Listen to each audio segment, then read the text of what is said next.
This is an F-105G, the Wild Weasel variant of the Thunderchief. The last mutation of a plane that when first produced was the biggest single-engine, single-seat fighter aircraft ever built. The F-105 was an awesomely powerful weapon, and in the skies of Vietnam, it was to become known as the one-man Air Force.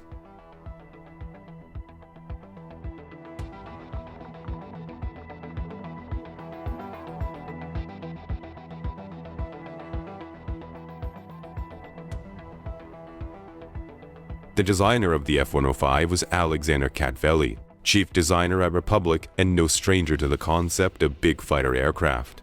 For he had been the designer of the World War II P-47 Thunderbolt, the biggest single-engine fighter of its day, which has been produced in large numbers and had proved itself a sturdy workhorse not only in its intended role as an air superiority or escort fighter, but as a fighter bomber in the tactical support mission.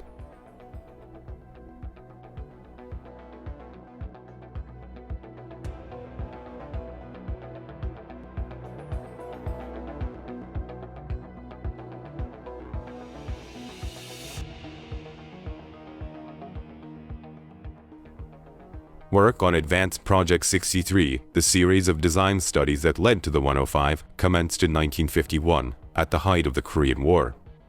Essentially as a privately funded update of Republic's F-84. The 84 had been developed as a jet Thunderbolt for the escort and tactical fighter bomber roles. In Korea, it proved not up to the escort role in competition with the MiG-15, but it performed well in the ground attack. The 84's straight wings were part of a very conventional overall design. And indeed, the plane's latter manifestations exhibited swept wings more appropriate to the potential speed of the jet. But with the experience of Korea to guide them and the rapid pace of technological development to compel them, the design team soon realized that they were setting out to design a completely new plane. As the team at Republic was setting out on their project, the counterparts of North American company had just received U.S. Air Force support for the F-100 Super Sabre. First of the series of planes known as the Sentry Fighters that were to cover the multiple fighter roles that perceived as the Air Force moved to supersonic capability.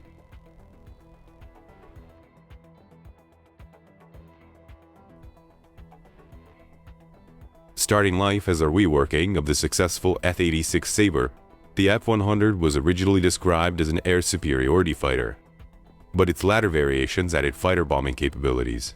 With a maximum speed of 860 miles an hour, the Hun was USA's first supersonic fighter, and, particularly in tactical support role, was to prove valuable in Vietnam.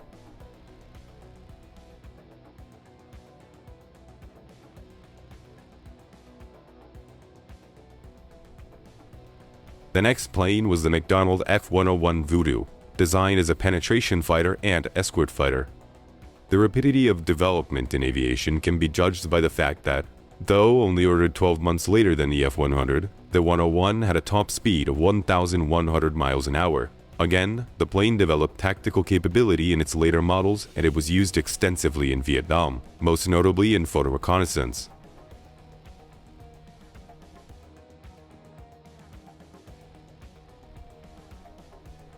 Third of the Sentry fighters was the F-102 Delta Dagger from General Dynamics, an all-weather interceptor commenced in 1950. Capable of 820 miles an hour, it proved only a moderate success, but naturally was to develop to become the F-106, which had a top speed of 1,500 miles an hour.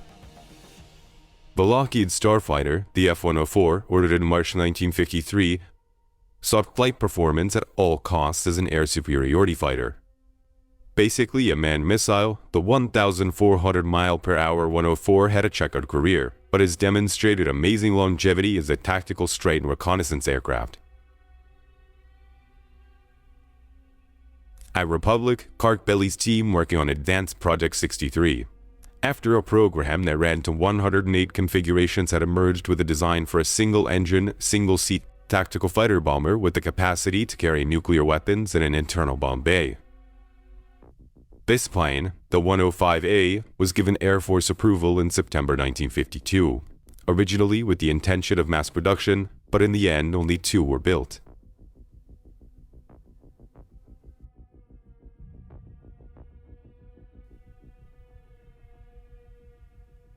The 105, rounding out the Sentry fighters, was the first purpose-designed tactical strike aircraft ordered for the United States Air Force. The perception of need for such a plane derived from a combination of Korean battlefield experience, geopolitics, and interest-service competition between the strategic and tactical air commands of the USAF. For TAC, the 105, in addition to opening up parameters of their new conventional role, brought with it the capability to carry nuclear weapons over a long range, with a corresponding rise in their prestige to rival that of the Strategic Command.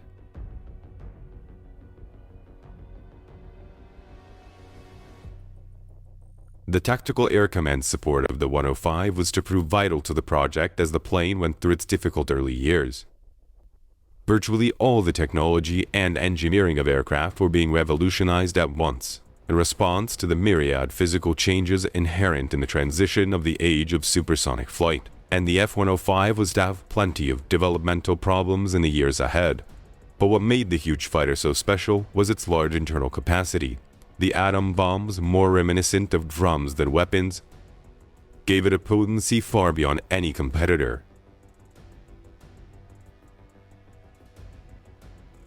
For the F-105A, significant breakthroughs in understanding the effects of transonic drag, together with some inherent deficiencies, had already seen the design superseded.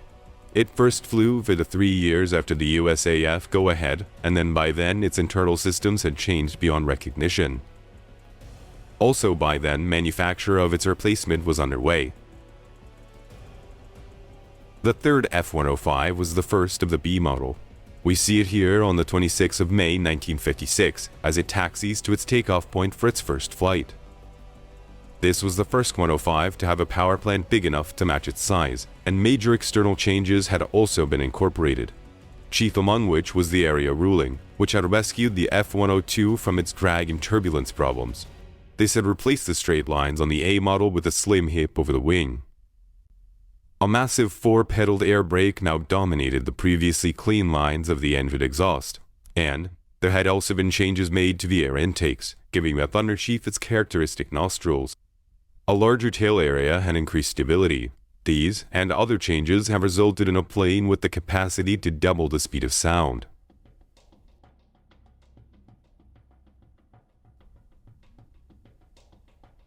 Perhaps symbolically, this first flight was to be beset by almost fatal problems. It was intended that the flight be short, little more than a quick circuit. But when it came time to lower the wheels, there was no response from the nose wheel. Raising and lowering the wheels had no effect. The nose wheel would not budge.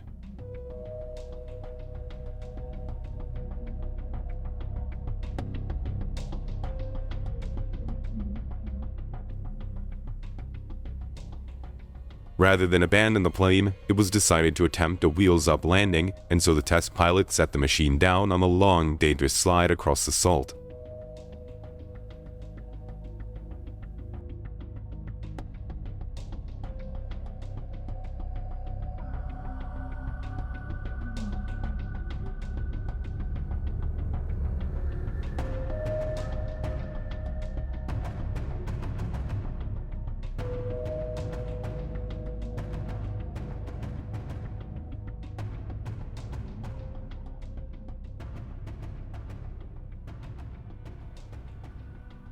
Eventually, the plane came to a halt, and emergency crews converged on the site in the slowly clearing dust. The crash was more than an intense embarrassment for a project that was already being scrutinized as excessively expensive and troubled by technical problems. However, it was still possible to argue that the problems were being solved in ways that consistently improved the overall capability of the plane, and that even as simply as a test program, the 105 was revolutionizing the understanding not only of the science of aviation, but the potentiality of a tactical aircraft.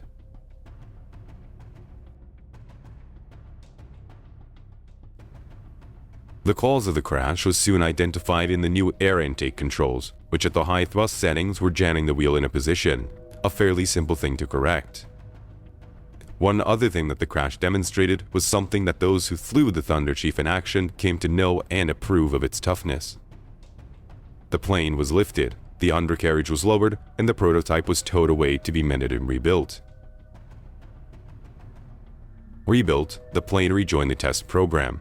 As work progressed on tying together all the systems and ironing out all the bugs in the components, the engineers were dealing with concepts and forces they could only barely control, and overcoming the snags as they appeared. It's difficult to think of any other way that these problems, theoretical and practical, could have kept up with the intense scramble of technical development. In being the first plane capable of both air-to-air fighting and air-to-ground semi-automatic weapons delivery, the plane relied on avionics packages far in advance of anything previously attempted.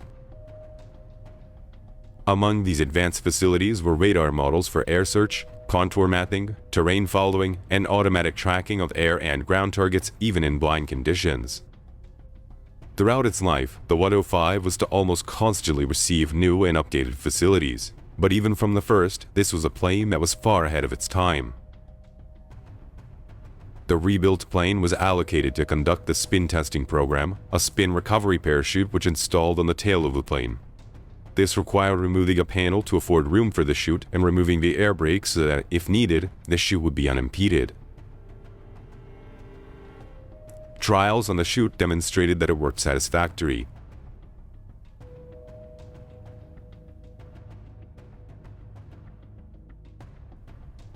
The aim of spin testing is to ensure that the plane can be recovered from a spin to normal flight. That, once control has been lost, it can be regained. Of course, the first thing to do in such a test is to lose control of the aircraft deliberately. Then, the test pilot sits there while his plane plummets through the air for a specified duration, and then he attempts recovery. This is not for the faint-hearted.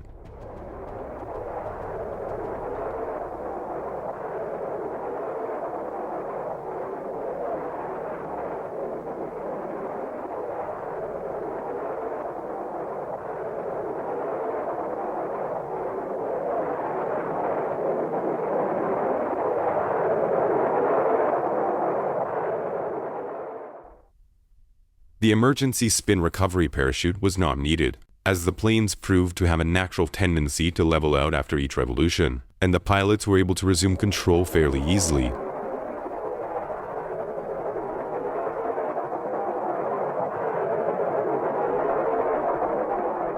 However, the airframe still had to be tested, and so the trials went on.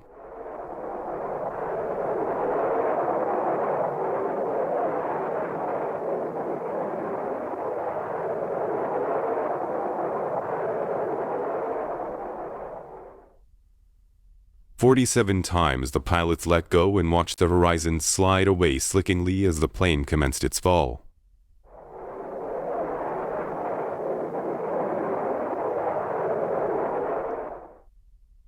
If you look carefully here, you'll see a pillar of flame leap from the tail of the plane as the engine stalls.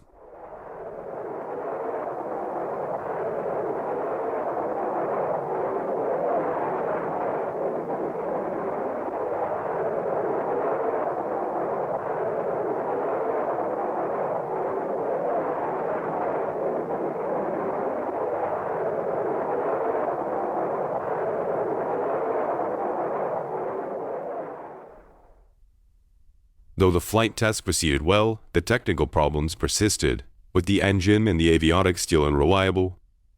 The uncertainty of performance was matched by a wider uncertainty about the future of the plane. The original expectation of large production had been amended to 37, then cancelled altogether in December 1953. A reinstated order in February 1954 was for 15 aircraft, but by September this had already come back to 3. In October, it was back to 6. Parallel for this state of flux, the operational requirements for the new fighter had already been repeatedly amended before being first published in December 1954, and, by April 1955, had been changed 3 more times. The men conducting the test series went on with their work, while uncertainty continued to shroud the future of the project.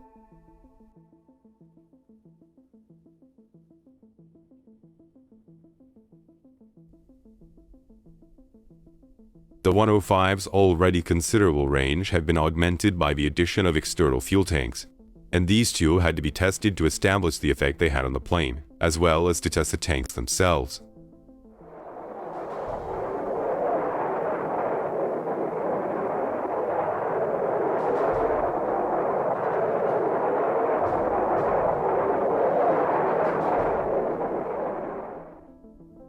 Throughout 1957, the testing went on, with the test aircraft logging many hours over the desert as the plane was slowly sorted out through multiple modifications. The pre-service evaluations due for completion in November 1959 were to eventually go on until March 1961. Of the specifications added in 1954 was that the F-105 should be capable of in-flight refueling, another recent innovation already being widely used. With an airplane like the F-105, this was a tricky proposition. For the fighter pilot to slow down to the same speed as the tanker left him with insufficient airflow over the wings to maintain lift. The top speed of the tanker and lowest speed of the F-105 were very close, and, as you see, the fighter becomes very hard to maneuver, especially in the turbulence of the larger plane and often stalls entirely. Attempts to alleviate the problem by handing jets to the tankers, as here to a B-29, didn't help all that much. All supersonic fighters had trouble until jet tankers raised the speed of refueling to safer levels.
The tests confirmed the difficulty for the pilot of the fighter, and although successful couplings were made, the system remained largely impractical.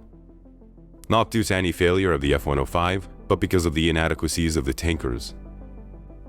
Having the drogue trail from the wingtip rather than from the tail of the plane removed the operation from the worst of the larger plane's turbulence, and facilitated matters somewhat, but the tendency to stall still remained.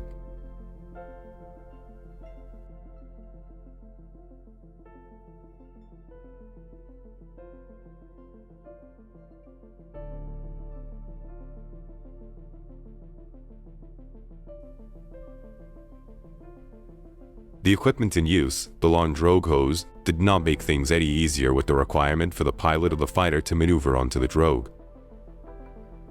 Not until this necessity was replaced by a system where he simply holds position in relation to the tanker and the operator in the tanker directs the connection was refueling truly a practical affair. The F-105 was equipped with two types of refueling connectors, and these were to see a lot of use in the Thunderchief's career.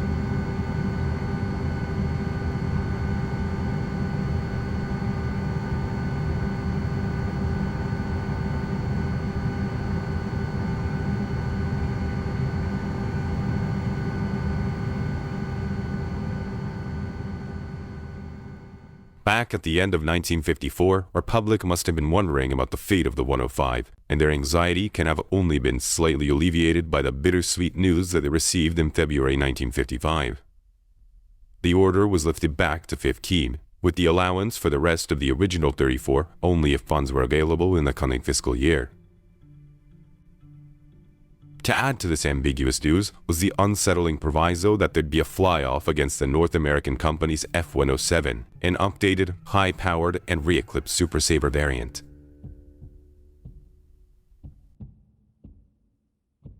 Had the 107 been compared to almost any other plane at the time, it may have outperformed it. However, the 105 was a rather special opponent, and the performance of the controversial big plane was beginning to quell the doubts about its worth. The revisions of the Thunderchief specifications had continued in a stream of expansions of its system's capability. Constant electronic elevations proceeded throughout the plane's development and its operational lifetime, continuing to maintain the F-105 at the forefront of performance.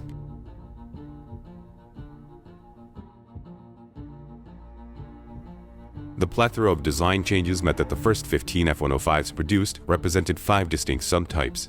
Eventually, there would have been 19. During the test program, of course, the revisions of the plane meant that the trials were regularly extended. The normal flight testing programs were consistently completed with little trouble, as the airframe behaved very well and had admirable flight characteristics.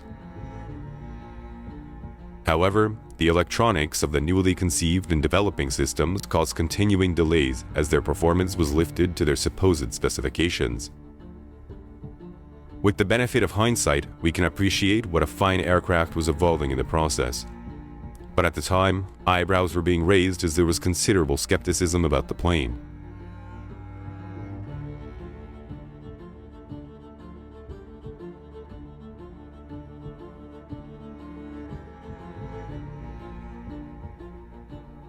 On the 28th of May 1958, 3 years later than originally expected, the USAF took delivery of its first operational 105.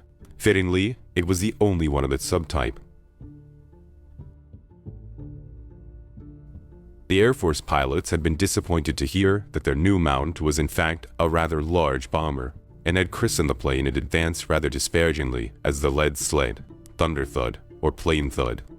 Now, they got their hands on it for the first time and immediately changed their minds, and Thud in particular came to mean F-105. But no longer in any derogatory sense. The big plan was to be universally popular with those who flew them.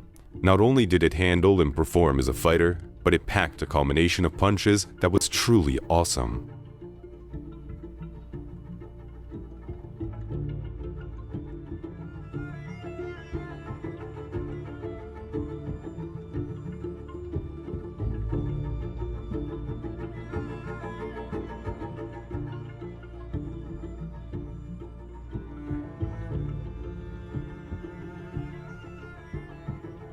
Fully laden, a 105 could carry 14,000 pounds of a very wide range of external stores, including all normal bombs, rockets or rocket pods, cannon pods, electronic countermeasures, packed air-to-surface missiles, and Sidewinder air-to-air missiles. But almost as the reason for its existence, the Thunderchief also had a bomb bay.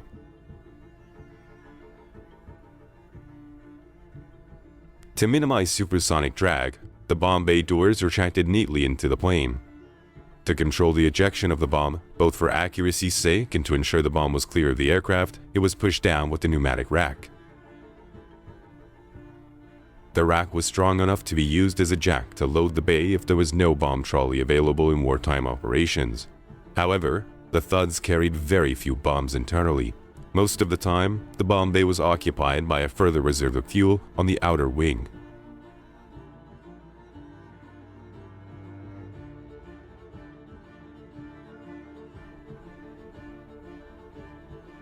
There was a provision for 2 stores pylons to be fitted.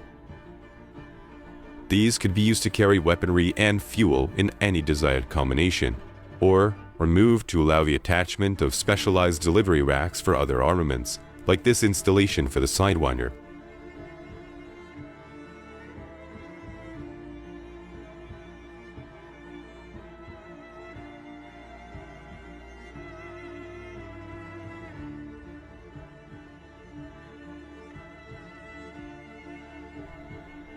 The standard build and armament for all Thunderchief variants was a General Electric M61 20mm multi-barrel gun.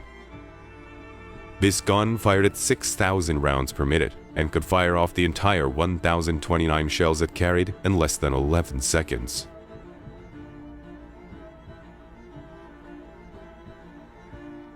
Air Force deliveries continue with the 335th Tactical Air Squadron, becoming the first fully equipped with the new fighter and celebrating by setting a world speed record.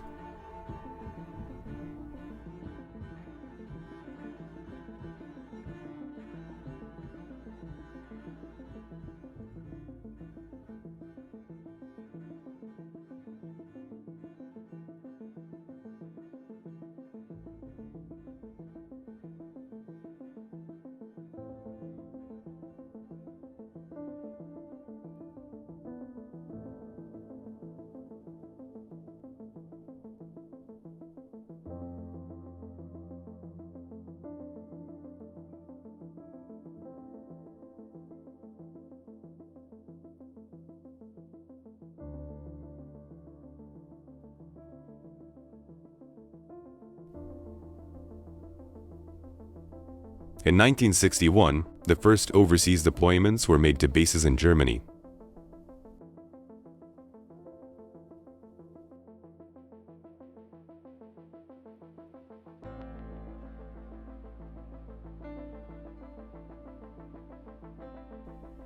Far away from Europe, the summer of 1964, so the Thud goes into action for the first time. Soon, they were sporting new camouflage as they were deployed in larger numbers to bases in Thailand and South Vietnam. From those bases, they launched the campaigns that were to write their name into history.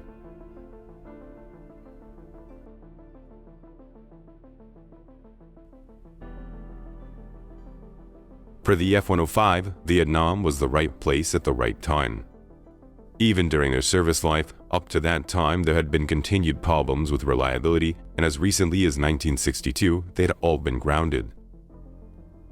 Though those problems had been ironed out, the plague of minor defects and a series of accidents had continued almost up to their first Vietnamese missions. But the Thuds in Vietnam were to earn a completely different reputation as reliable and duro airplanes.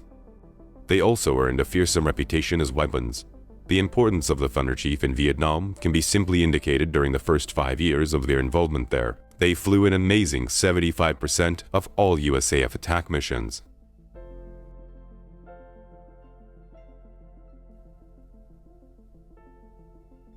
If the skies of Vietnam were full of bombs, it was because the Thuds put them there.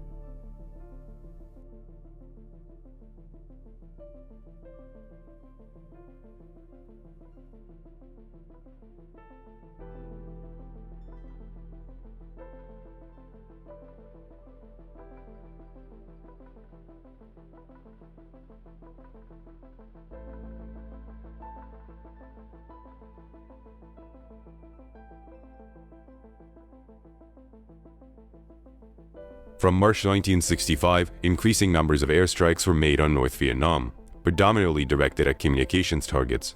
The raids relied almost entirely on the F-105s. The planes would heave themselves into the air with their loads of bombs and head for a rendezvous with a tanker near the North Vietnam border. But with the level of external stores they were carrying, and the way that increasingly they had to fly flat out all the way across Vietnam rather than cruising to and from the target, the range had been cut considerably, and even with full tanks, the journeys didn't leave much to spare. Then, they flew into hostile airspace. At the beginning of the war, the North Vietnamese had only limited air defenses, and the earliest raids were relatively quiet. Soon, however, supplies on anti-aircraft artillery, surface-to-air missiles, and MiG fighters began to multiply. And the raids were flown into the teeth of the most intensive air defense systems ever tested in warfare at that time. Production of the 105s had been completed in December 1964. Only 78 of the B model had ever been built. The remaining 610 had been F-105Ds. The D had acquired an extended nose, accommodating all-weather navigation systems, and thus was externally dissimilar to the B. the other 143 with a twin-seat F model. It had always been expected that there would be a twin-seat version of the plane, but two earlier twin-seat proposals had been dropped. The Fs were to provide the stock for the later development of the last 105, the G, the Wild Weasel. The workhorse of the bombing raids was the D. The single-seaters are bounded on the bases where the work of war went on 24 hours a day.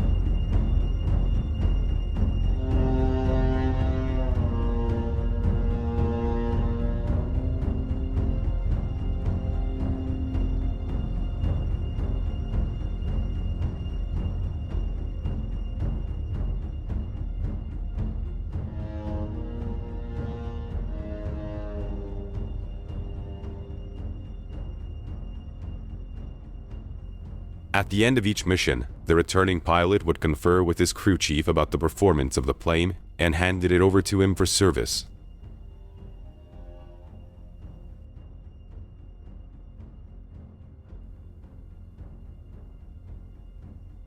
The service record of the F-105s in Vietnam was excellent. On any given day, over 90% of the funds were ready for work.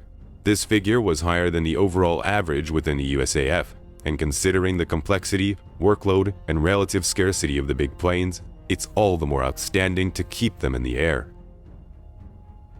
Facilities for total maintenance of the planes were built at the bases they flew their missions from, and specialist teams were constantly available to fly in to handle specific problems. Teams of ground crew at the bases carried out the normal turnaround routines, like refueling, filling the water tank in the tail for the afterburner, rearming the plane, and other servicing required between missions quickly and efficiently.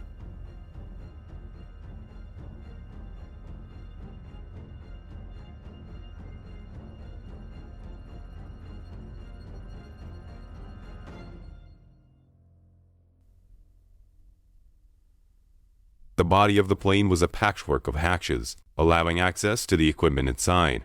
The big fuselage had very little spare room inside it, but the layout was good enough to ensure that servicing was relatively straightforward.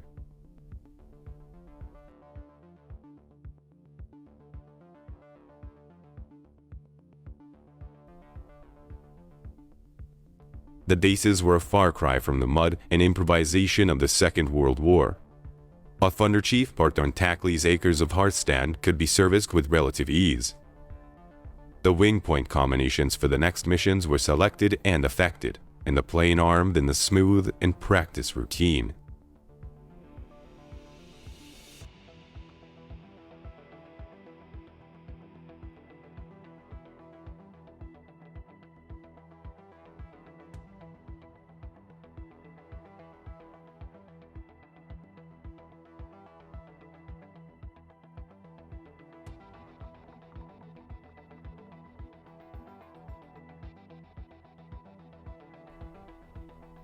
A large part of the bombs that were dropped on Vietnam were iron bombs of the Second World War.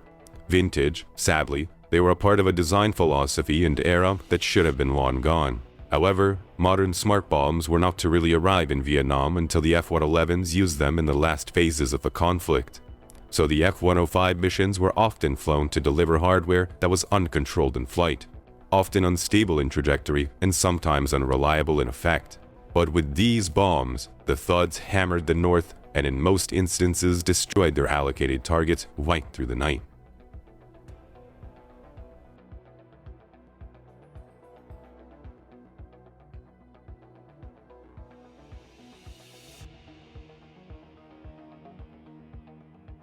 The bases were a hive of activity. At the work of repairing, servicing, and arming the planes went on.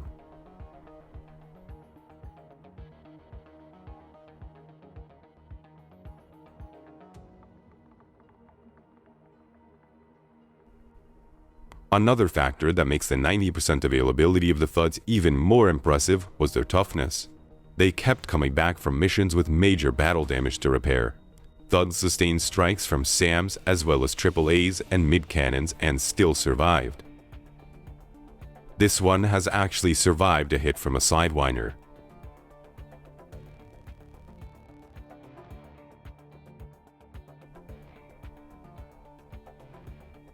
Each morning, the one-man's air forces waited ready.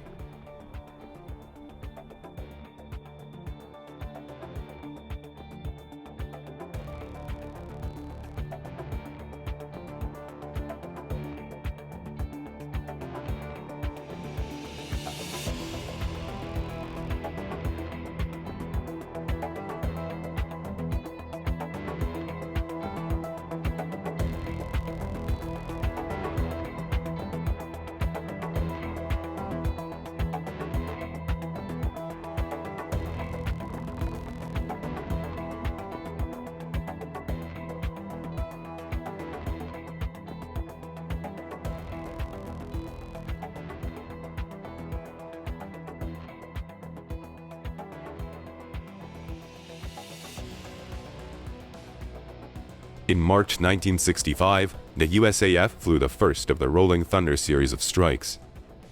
The inclusion of the reference to Thunder is fitting, as throughout its 3 years, Rolling Thunder was to be the almost exclusive province of the Thunderchief.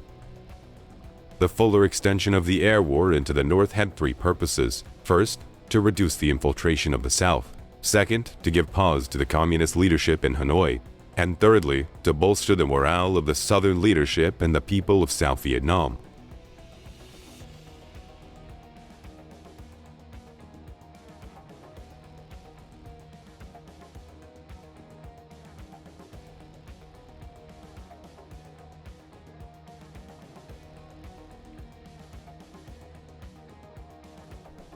As the name implies, the strikes rolled forward into the north, targets being progressively further and further over the border, and the thunder was real.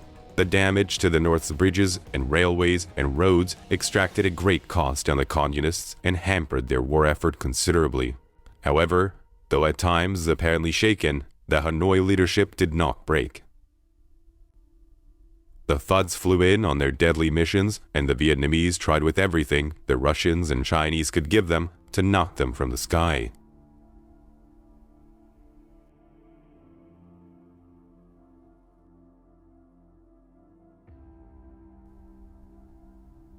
North Vietnam was not an ideal target for a sustained bombing campaign. There was little industrial infrastructure to damage and almost no war production.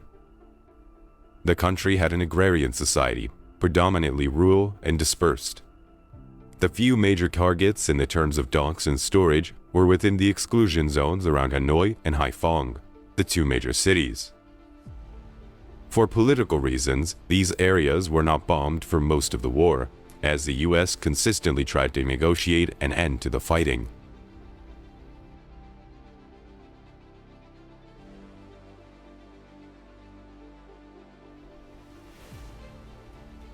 The Thud pilots learned their own ways of coping with the streams of sands that rose of them, splitting and diving to confuse and evade the missiles.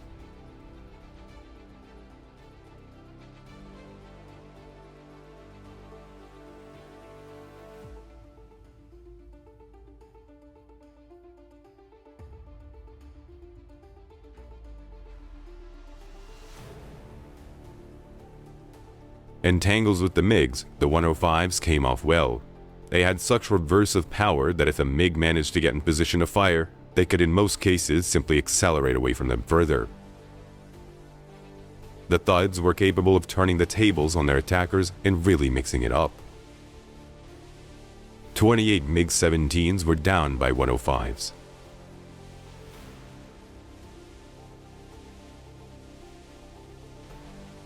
The bombs continued to rain down on Vietnam.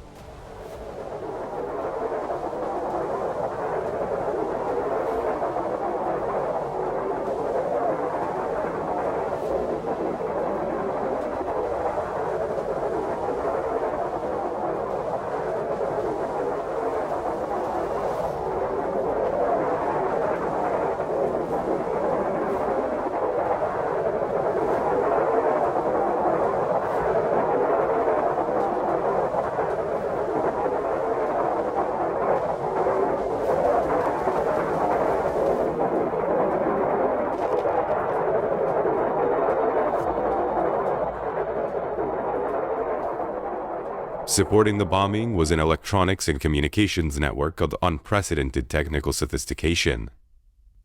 Operations controllers directed a huge fleet of varied craft in the air at enemy level, from artillery spotter planes to B-52s. They dispatched rescue operations for downed pilots and coordinated the activities of tankers, bombers, and fighters.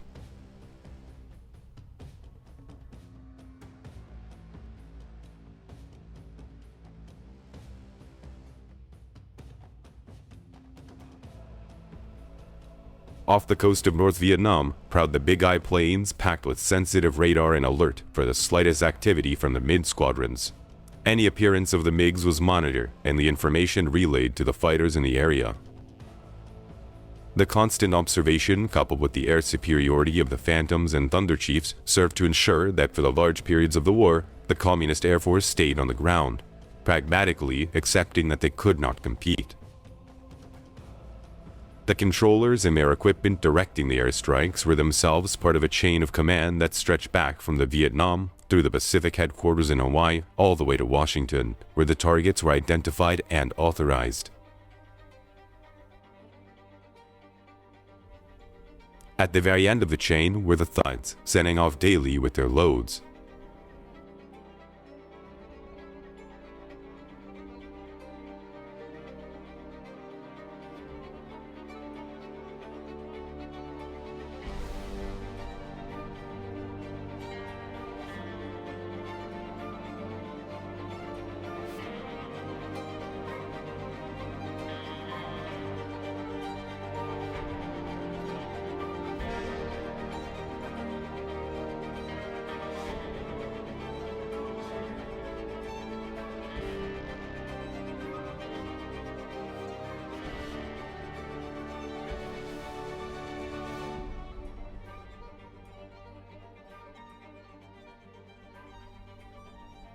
Thousands and thousands of sorties succeeded one another, with the F-105s carrying most of the load.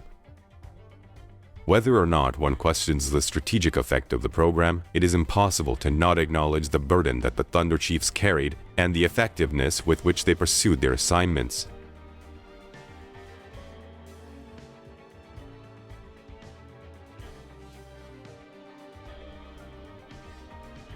In June 1967, the first of the Thuds to do so reached the halfway point in their theoretical 4,000-hour fatigue lifetime, to be followed soon by others. The most critical fatigue concern was the strains upon the engines.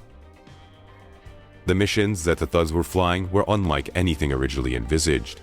They were regularly returning at full power with afterburner for extended periods of time.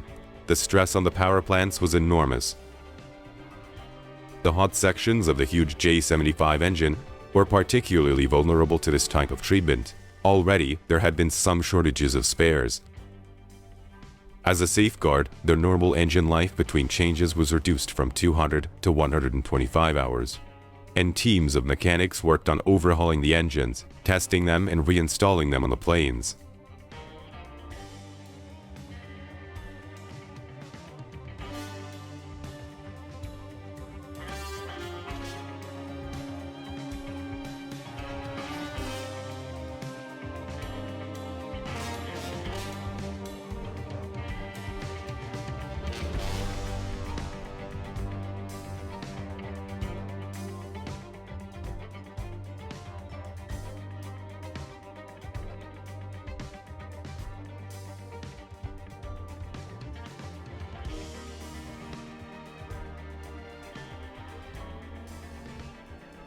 By August 1968, the 388th Squadron was flying Thunderchiefs with 3,000 hours under its belt. Having gone out on 500 missions, received flag damage on several occasions, and have been involved in mid-air collision earlier in the year. By October, 3 more had passed the mark. They were growing old fast. An earlier suggestion to reopen the lines and build more F-105s had been considered, then dropped. There was a replacement for much of their work already available in the Phantom, and construction was proceeding apace on their successor, a design that had been much influenced by the story of the Thud and which had reflected many of the lessons learned in its combat life, the F-111. For the time being, the Thuds remained indispensable and they were constantly tended to maintain their status and prolong their life.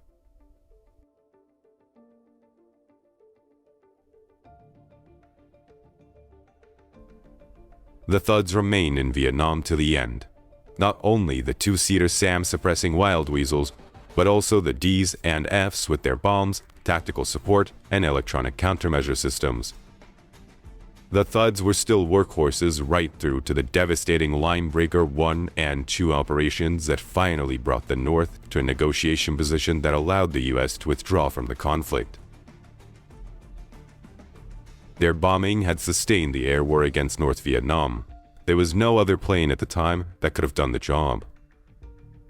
The bombing was fiercely pressed home and the results devastating, particularly when they were directed against a specific industrial target, as here on this truck maintenance depot. The Ho Chi Minh Trail buzzed with activity during the bombing halts, with trucks bumper to bumper, illustrating 2 points: the wily resolve of the Vietnamese in pursuit of their aims, and the effectiveness of bombing. With Thuds about, the trucks were far more circumspect.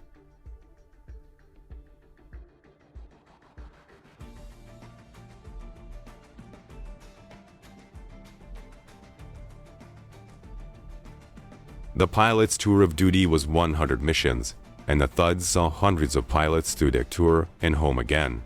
They were men who were undoubtedly universally glad to be out of the war, glad to have done their job and survived. However, many of them were still to miss their big machines and the sensation of howling through the air at a huge metal monster at twice the speed of sound. Captain John Piawani began growing his mustache when he first arrived in Vietnam in 1967. When he finished his 100th mission, the mustache was 12¼ inches long. On his 55th mission, his Thud was hit by artillery over the Paul Duma Bridge near Hanoi during a bombing run. His story is typical. Not only did he hit the bridge and bring down a span, but the damaged Thud brought him home to finish his tour.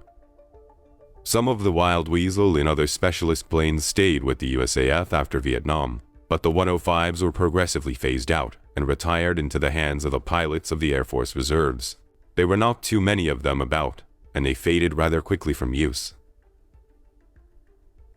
The last reserve of an F-105 was on the 25th of May 1983, exactly 25 years after the accident on the first flight of the 105B.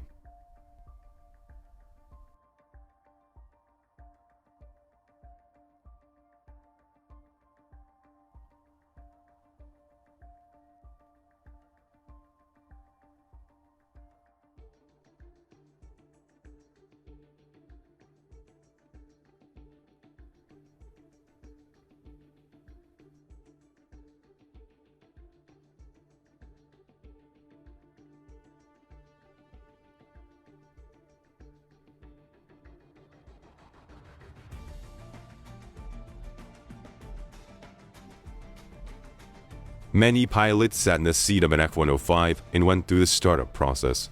Many owed their lives to them. Most of them consider their plane the best in the inventory. The big fighter grew from its problem childhood, and the parameters of what an aircraft could be asked to do grew with it. In an era of multiple transitions, it is an astounding achievement that so much was got right so well in one package. There were never that many of them, and their reputation is perhaps not widespread. Nevertheless, the plane was certainly outstanding.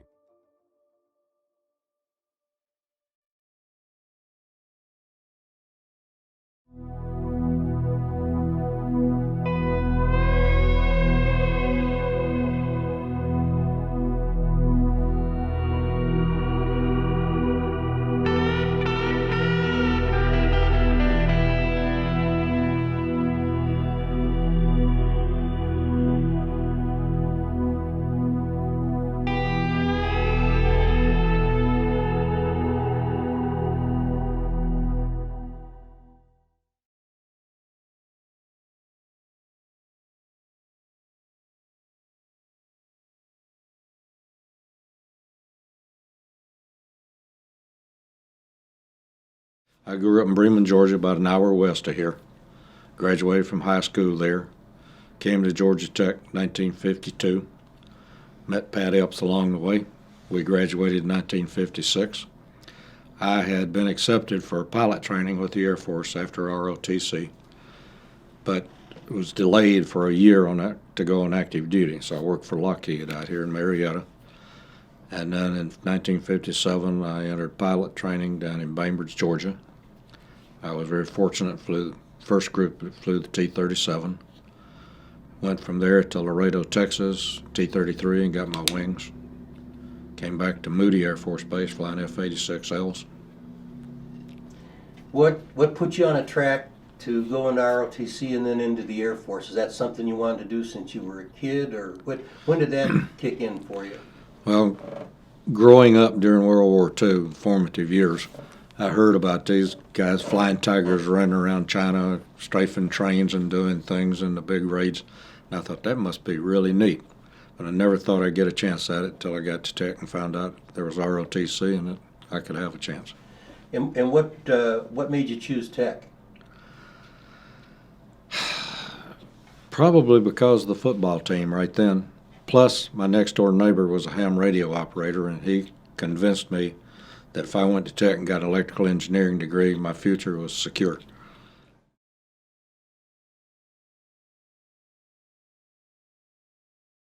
At what point in your Air Force career did you get introduced to the F-105? I was in graduate school at Southern California in 1965-66. And while I was there, I was thinking I'm going to miss out on this war because I had a lot of friends that already had assignments. But I received an assignment at the time before I finished out there for the 105. And the sequence of events was I'd go to survival school at the completion and then to Nellis Air Force Base and check out in the 105 to go to Tak Lee, Thailand. So when you were at Nellis, how often did you get into Las Vegas? Surprisingly, I didn't go down there as much as you'd think during that time.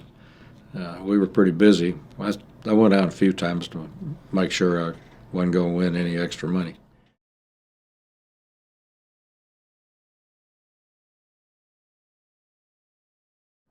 Tell me as much as you can remember about your journey to Vietnam. How did they get you over there? Did you fly an airplane over there, or did they ship you some other way? Just tell us about going to Vietnam and your first impressions of being there. Okay. I left from Fort Walton Beach, Eglin Air Force Base, in the end of March 1967. I flew commercially to San Francisco and then up to Travis Air Force Base, where I was on a military contract flight that island hopped to the Philippines, Clark Air Base, and I went through jungle survival school there for about 10 days. And then I flew again on a contract flight to Bangkok, and then on a military airplane, C-47, the old Goonie Bird, up to Tak Lee. And what do you remember about stepping off an airplane for the first time? I had a very memorable introduction. The fellow who was the ops officer for my squadron and the one that became my flight commander subsequently said, "Welcome to the 354th, the highest loss rate squadron in Southeast Asia." I said, "Yeah, what a good deal." And about a week later, I went up and met with the wing commander who welcomed the new people. And he told us that in 2 years of operation, the track record was in the 100 missions or 1 year tour, you had a 50-50 chance of being shot down. If you were shot down, you had a 50-50 chance of being rescued. Welcome to the war.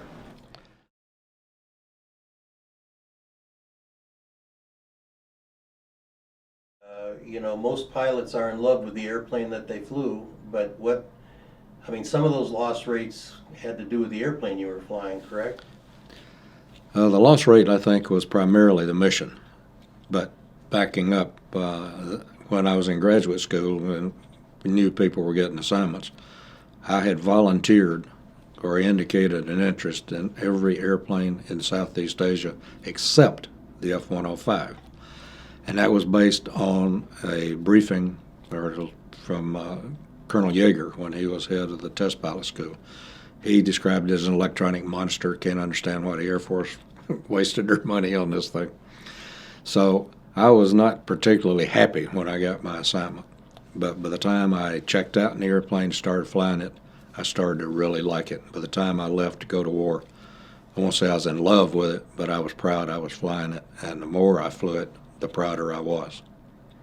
But our mission, since we only flew in North Vietnam, made us extremely vulnerable. We didn't have much, what we say, milk runs. Maybe on a bad weather day you'd do a recce down in Route Pack 1 north of the DMZ, and that was pretty easy. But I was on my 47th mission, and 31 of them were in the Hanoi area. I'd already beaten the odds 2 or 3 times.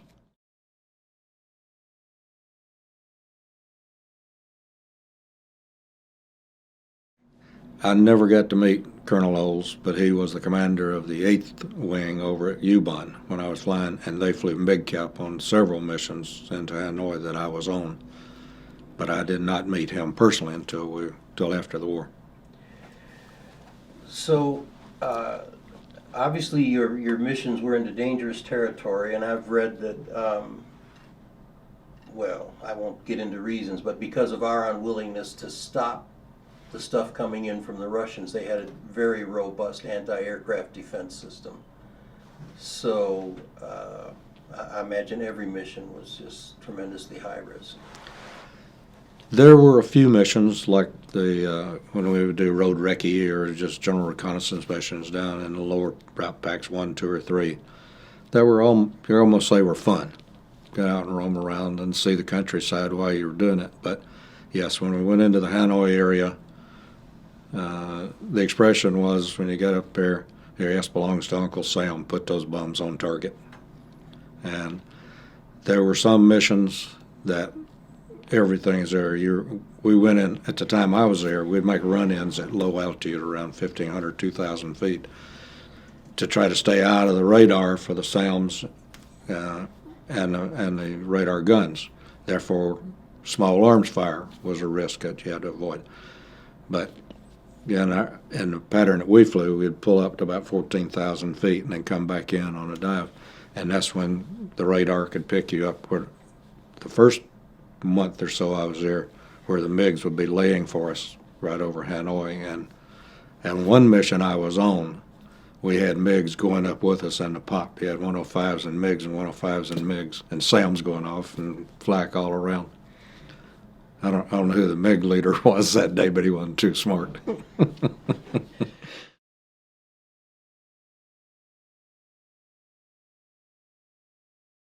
Oh, you could almost watch a gauge drop. I used to laugh. Say, put your hand on the floorboard, you could feel it going by. I'm trying to think. Typical fuel consumption was probably about 3,000 gallons or pounds an hour. And the afterburner jumped to a little over 6,000.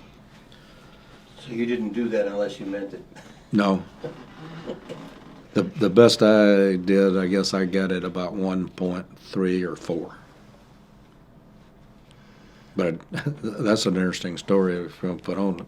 Yeah, go ahead. I'd love to hear it. We were on a mission on Sunday afternoon, and a railroad yard just northeast of Hanoi, across the Red River Bridge there. And my flight leader, we were the number 1 bomb flight, and there was a flak suppression flight ahead of us, and the number 4 guy there had been hit and was going down under the clouds. We had about a 2,000 foot level layer. And so my flight leader says, I'm going to follow him down. So that meant me leading the mission out. And about the time I got out and got to recover right across Hanoi, and that's where we were in afterburner, accelerating out of there and jinking, a SAM went off so close that I flew through the colored cloud, which only lasted a couple of seconds. And I came back and I told him that day, I said, I think the biggest damage I did was going across Hanoi Supersonic, blowing out all the windows in town. But as we got out, I was starting to climb out, and a fellow from up here in Georgia who happened to be in my squadron too I recognized his voice. Called me and he says, single 105, 18 east of 97, shake it, you got a MiG on you. So I did a split S right down through the cloud layer, pulled up, and when I did and looked out, there was a mountain ridge on either side of me out here, at least 500 feet higher than me. And I came back out of there rather subdued, to say the least. And I remember I got back and went through debriefing.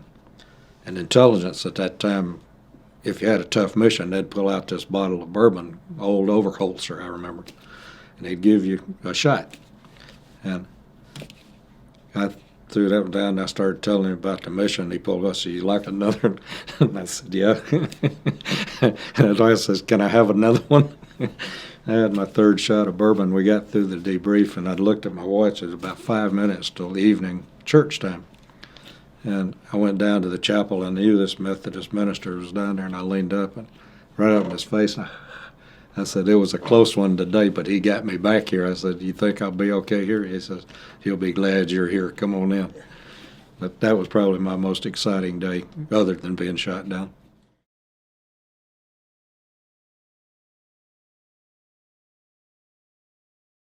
I guess a day you probably don't enjoy talking about, but I hope you will, July 5th, 1967.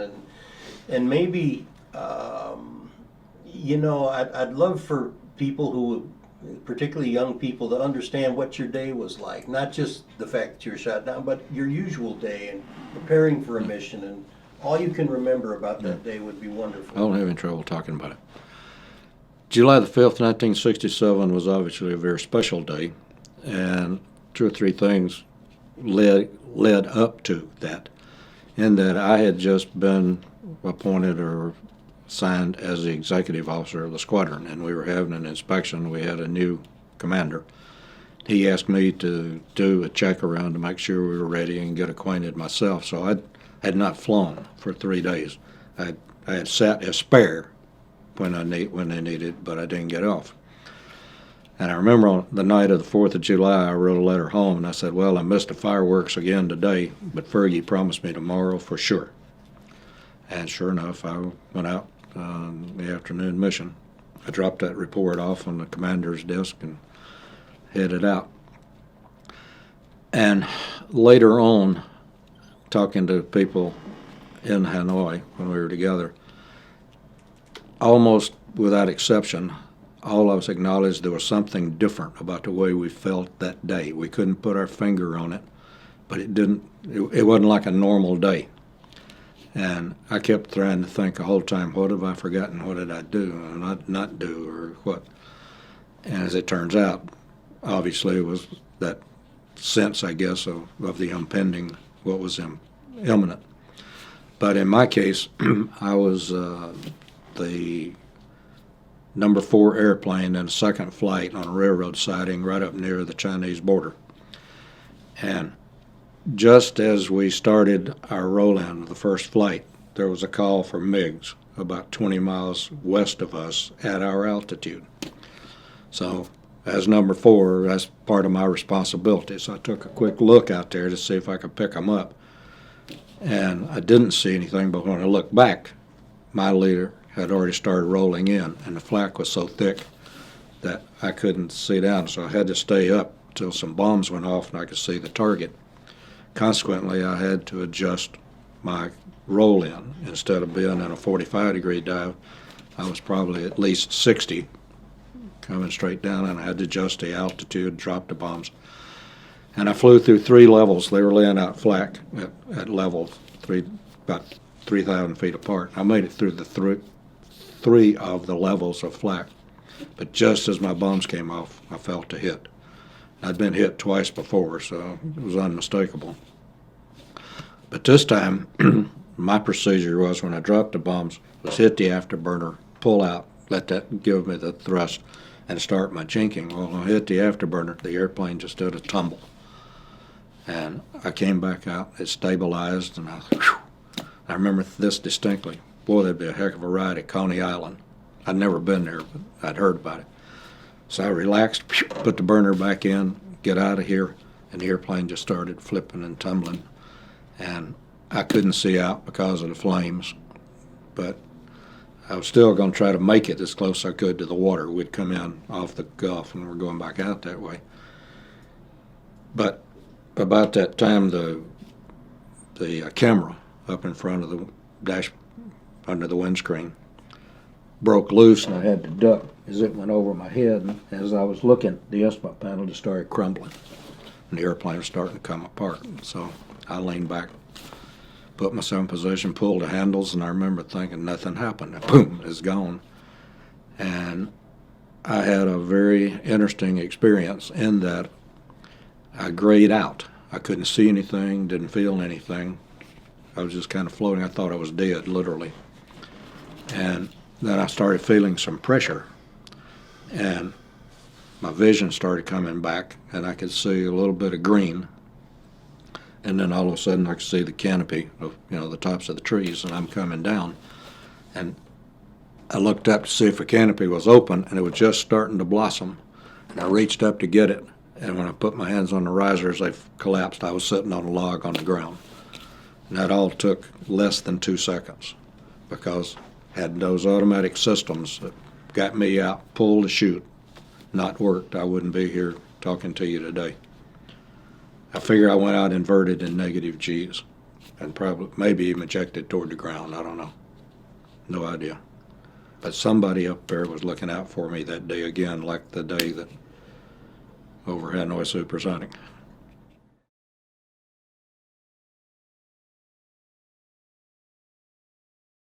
You're not any place you want to be. Well, the first thing, obviously, that I did once I was on the ground, sitting on the log, my emergency beeper was going off. Get that off so I can talk. But I couldn't get up to it. I couldn't get it cut off. I didn't think. I realized after the fact that I had, because 2 others had been shot down, and their beepers were the ones that were going off, blocking things. But I made an immediate call. Told them I was down safe. I'd check in an hour. That's really optimistic. But sitting on the log looking down was kind of ironic. I looked down and looked at the tree. This is just like North Georgia. Those hills, same kind of scrub trees and pine trees running around. The ground's gravelly. And then all of a sudden it dawned on me, these ain't going to be friendly North Georgia mountaineers. Everybody I see now may be looking to kill me. So I started trying to get rid of stuff. My chute was caught in the trees. I couldn't get it down. My survival kit that comes out separately had banged down, and I couldn't get it open. But I could get the side open that had the jungle hat with a mosquito net and a bottle, 2 cans of water. And I pulled out the water, stuck them in my flight suit, put the hat on, threw my helmet down the hill, hoping that would make them think I'd gone that way. And I started up the hill, which was the instructions or recommendations from survival school. And as I got to almost to the top of the hill, and I could see a path out here that I was going to go to, I hesitated just long enough. I think actually my G-suit got caught in some brambles and kept me from pushing these bushes open. And a Vietnamese ran across closer than 4 feet away. The only thing, he was in a hurry or didn't look my way. So that caused me to look around a little bit and the path, and then I saw these field wires across the way. When I leaned up and looked, I'd come down right in the gun ring. There was a gun sight down here about 100 yards and another one over here about 100, 150. And so I reconsidered my actions at this point, don't get too carried away. But I managed to get across that path without leaving a track with the boots. And I thought if I got over on the other side and down the hill, I could hide out for that hour and check in and maybe get picked up, get out of here. And I didn't realize when I got across, all the brush was over here. I was in grass, maybe a foot and a half high. And when I got to the edge and looked down, it was a drop off into a bog. I wasn't going anywhere in that direction. So I sat down and opened one of the cans of water, and at that point I was so thirsty I didn't think there was enough water around. I took 2 sips and I thought it was going to come out my ears, all the psychological, the shock effects.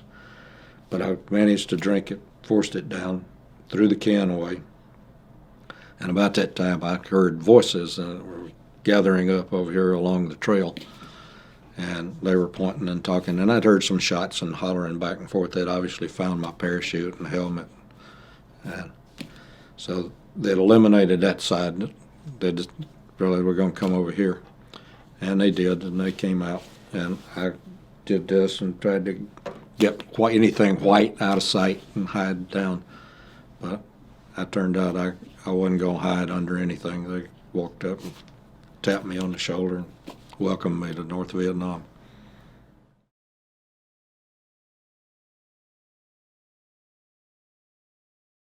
The ones that came out and got me were actually militia. They were in civilian clothes. One of them had a rifle. I don't mean to interrupt, but these are regular North Vietnamese. No, these are civilian. They're like militia. Oh, okay. They're in civilian clothes. I don't know how they fit into the system right there then, but like I say, one of them had a rifle, and they started stripping me down.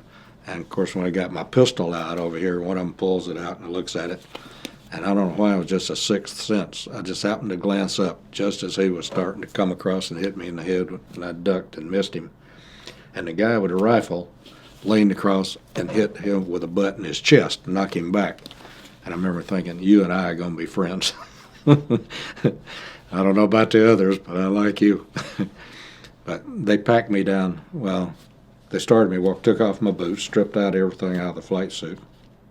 One amusing thing, I carried a half a pack of Salems because we'd been told that Ho Chi Minh liked those, and if Ho Chi Minh did, most everybody else probably would.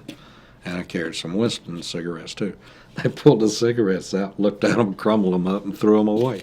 And I said, well, so much for intelligence. But they started walking me, and I realized if I walked very far barefooted, my feet were not going to be in a condition to do anything else. So as we started down the trail, I started watching, and I saw a root coming up, and I hooked my foot in it and fell over and convinced them that I'd hurt myself. And I got them to carry me all the way down the side of the mountain. And we stopped in a little village. They put me in a house in the back corner on a bed. And I was there, I'd say, between 30 minutes and an hour. And he came in, tapped out, and walked back out. And I got in this, I called it a safari wagon. It was bigger than a Jeep, but not as big as you see safaris nowadays, but open vehicle with a canvas top. And they put me in the back seat, one guy on each side. They're holding my arms like this, so I wasn't tied up. But I looked up as the fellow on my left in English said, "You're now the prisoner of the Chinese Liberation Army." And what I saw in front was a picture of Mao Zedong and Lin Pao, head of the premier and the head of the People's Army. And I couldn't put my hand up and do the Marine salute, but I said something, well, okay, you really did it to yourself this time. Because I figured I was gone to China because we were that close to the border. I learned over the next 24 hours that that's why the gun sights were so good down there. The Chinese were running them all. And what we had rolled in over, literally, that got us was what we considered probably the best gun sight in North Vietnam. Of course, now I knew why. And later, in '79, when Deng Xiaoping came to this country, he acknowledged that they had 300,000 regular troops in North Vietnam for the war. So that's what they were doing. And it was also why we had been briefed about 2 or 3 weeks before that there would be no attempted rescues in the buffer zone right up near the border. That they finally acknowledged that those were the Chinese.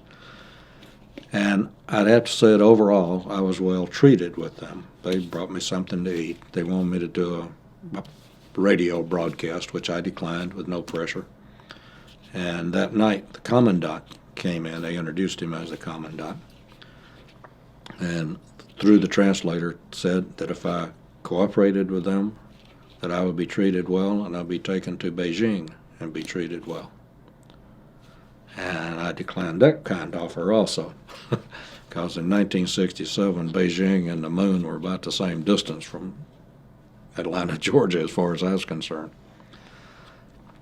I did not know, I should say, that we had an F-104 pilot had been shot down in September of '65 who was already in Beijing. And he came home when we did, and I introduced myself to him and told him my opportunity to meet him. He said, "You made a good choice." He spent 7.5 years in solitaire. And after during the 24 hours with the Chinese, when I knew, they took me around the next day to various gun sites. We'd stop someplace, and about 8 or 10 guys would come out in uniform and line up.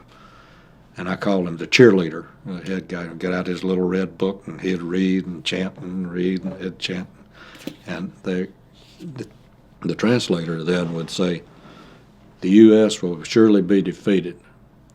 The Vietnamese people will surely be victorious." Okay, that's nice. And one thing out of that, which really surprised me, was that almost every one of these guys had a camera. And when the chanting and cheerleading was all over, they'd all gang around there, all making pictures. So I had my fingers crossed that somebody was going to make a picture to get out, because I knew with my close call I was probably going to be reported as killed in action.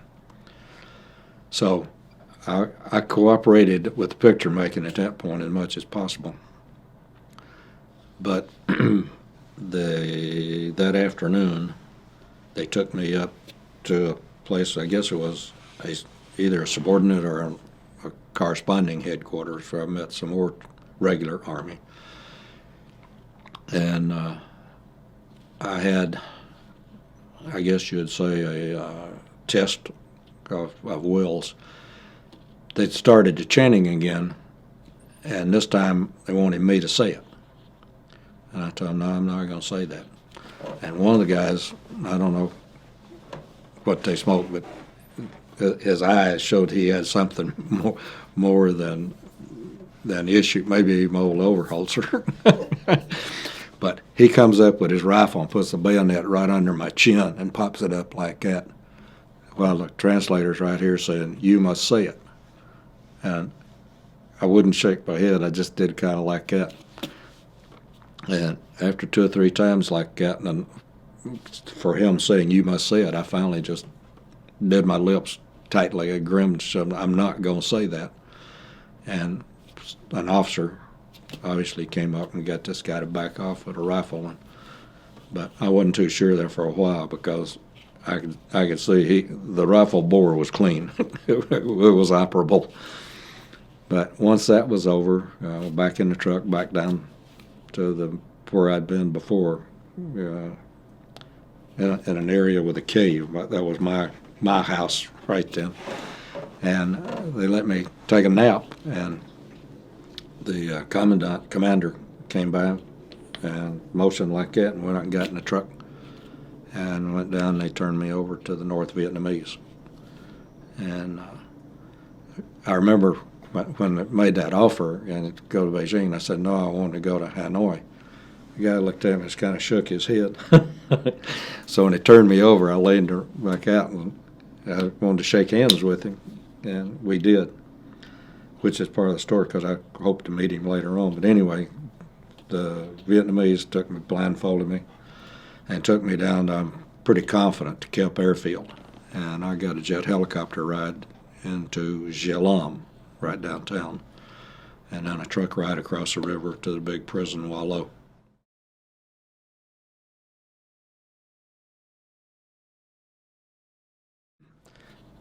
We referred to Wallow as the Hanoi Hilton.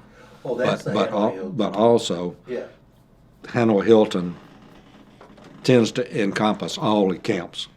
If you were in Hanoi, you were in the Hilton. Oh. Although everybody, with few exceptions, processed through the big prison initially. And I went into New Guy Village there, learned I wasn't nearly as big, mean, tough, and strong as I thought I was. A couple of little fellas with a rope can get you to do and say things that you didn't plan to. And another one that got my arms up behind me for the better part of a day, convinced me to do some things.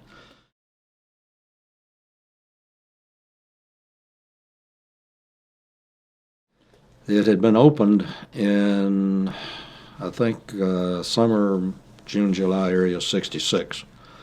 And They called it the farm because out the edge of town, and you could hear the chickens and the animals and things around, and they named the buildings for things like the barn and the stable and the chicken coop. And it was an old French movie studio, so there was a theater there, that was obvious.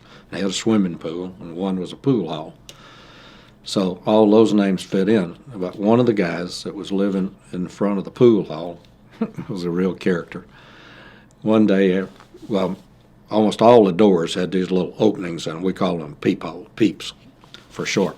And that's what they'd open up and look, check on you every morning and during the day or at night or whatever. One of the guards came by one day and did that. And after he walked off, this fella tapped to his neighbor next door, says, "The first zoo I've ever been in where the animals look at the people." And from then on, it was the zoo.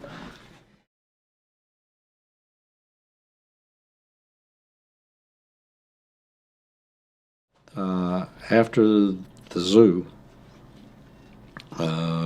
sometime during the summer of '70, the Vietnamese were readying a new facility for us at an existing army post out again to the west of Hanoi. And they had moved at least two groups in there earlier. One of them from the from the San Tay prison where the raid took place later on. But it was the first time we had compound living, so to speak. It was a big, long barracks that was divided into several rooms. Excuse me. But after a few days, we were all out together. They'd come in, just unlock the doors in the morning. We had to run to the place till siesta time, noonish, when they'd put us back in for a couple hours, and then we'd be back out. We had to run to the place till time to lock up to go to bed. We had a latrine area and a wash shower area. It definitely was not Hogan's Heroes, but it was so much better than anything we had. We were getting sunshine, exercise, and then the San Tay raid popped in, and that was about 6-7 miles away. We heard all the fireworks and see the airplanes and activity, and it scared the bejesus out of the Vietnamese. 2 days later, we were all loaded up, now taken back down to the big prison, Wallow, downtown. And they had opened up an area in the back that we knew was back there because when I was there before, we could hear people back in there. They'd been using it for political prisoners as well as South Vietnamese prisoners they'd captured. And these cell blocks were roughly 25 feet by about 55 or 60. And they had up to 100 to 120 South Vietnamese in each one, and there were 50 to 57 of us in each one. And on the concrete slabs, you had about that much space. And then had guys laying on bedboards around on the floor. It was a crowded sardine can, but it was so nice to be with people that you'd only heard names of for several years, but now you got a face to go with them, a personality, and you got new people to talk to and these stories to hear. And it was actually fun for a few days.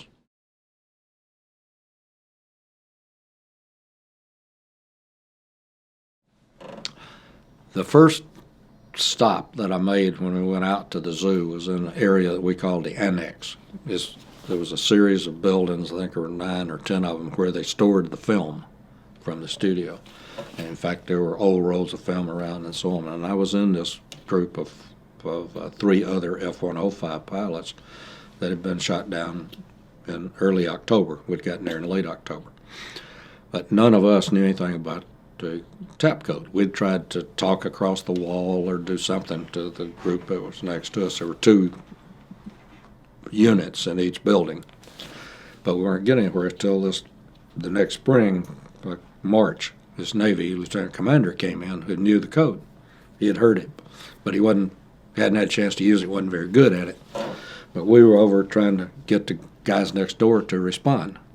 And he was tapping on the wall, and we were giving names, and they were giving their names back. I'm sorry to interrupt you, sir, but how did the code work? Was it a form of Morse code, or No. How'd you know which letter was what tap? Well, the quick background is one of the very early Air Force officers, I think he was number 6 or 7, shot down, had been talking to a German POW, one of ours who was a German POW in World War II, and talked about this code. And Smitty asked him, what is it? Is it Morse code? No, it's a little matrix, 5 by 5.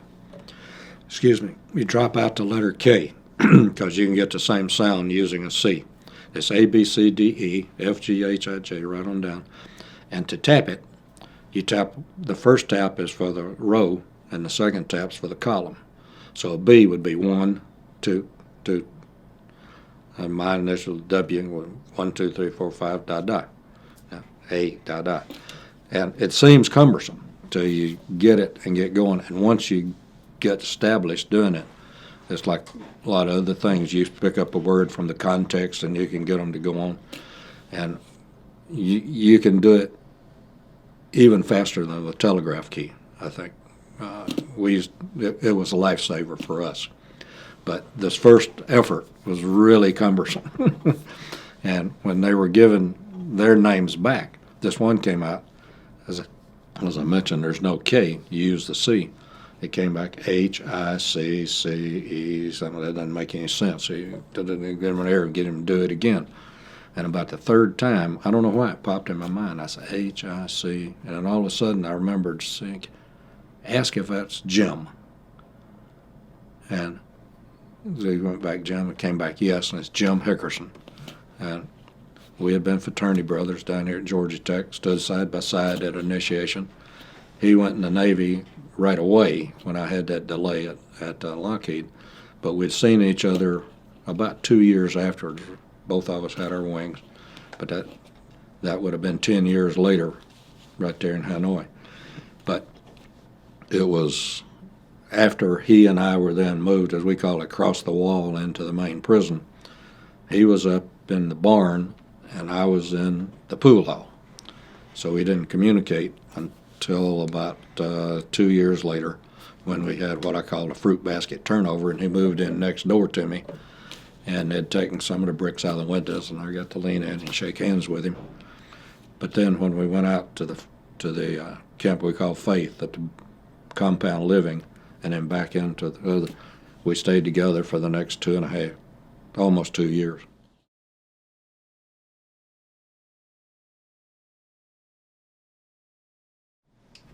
Thinking about the whole experience, you had to go through a range of, I shouldn't say you had to, I would imagine you went through a range of emotions. Definitely. In the beginning, you're a new opportunity for them. And then there must reach a point where the enemy says, we've done everything with this guy that's of value to us we can do, and now you just become, I shouldn't say just become, now you're a prisoner.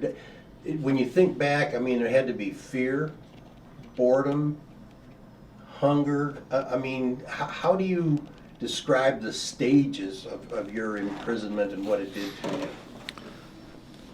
Well, first off was the startling realization that Air Force intelligence at survival school was out of touch with the real world. Because I asked the question as part of the process, what do you know about the POWs?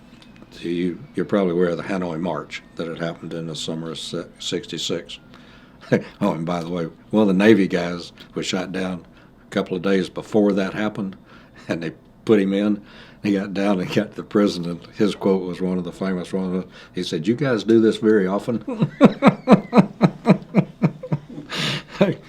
But I was concerned about it, and the sergeant told me in the Philippines, "Oh, we've had reports of really, really good treatment up there." Says they've been seen out in town at night in restaurants and theaters and stuff.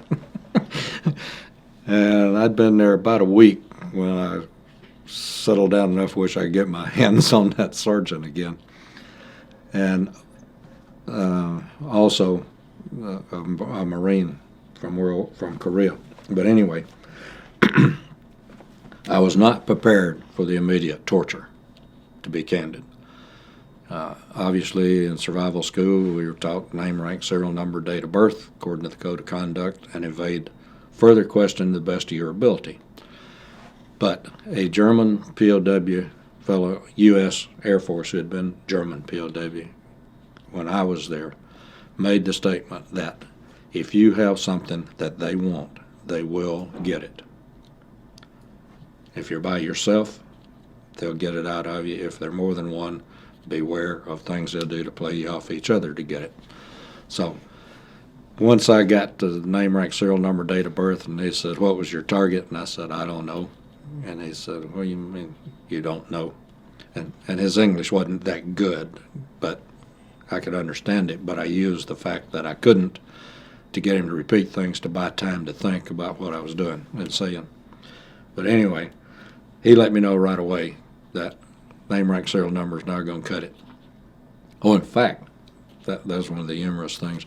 I told you about faking that injury up in the mountain to get them to carry me. I tried the same thing with the Chinese. They brought in a doctor.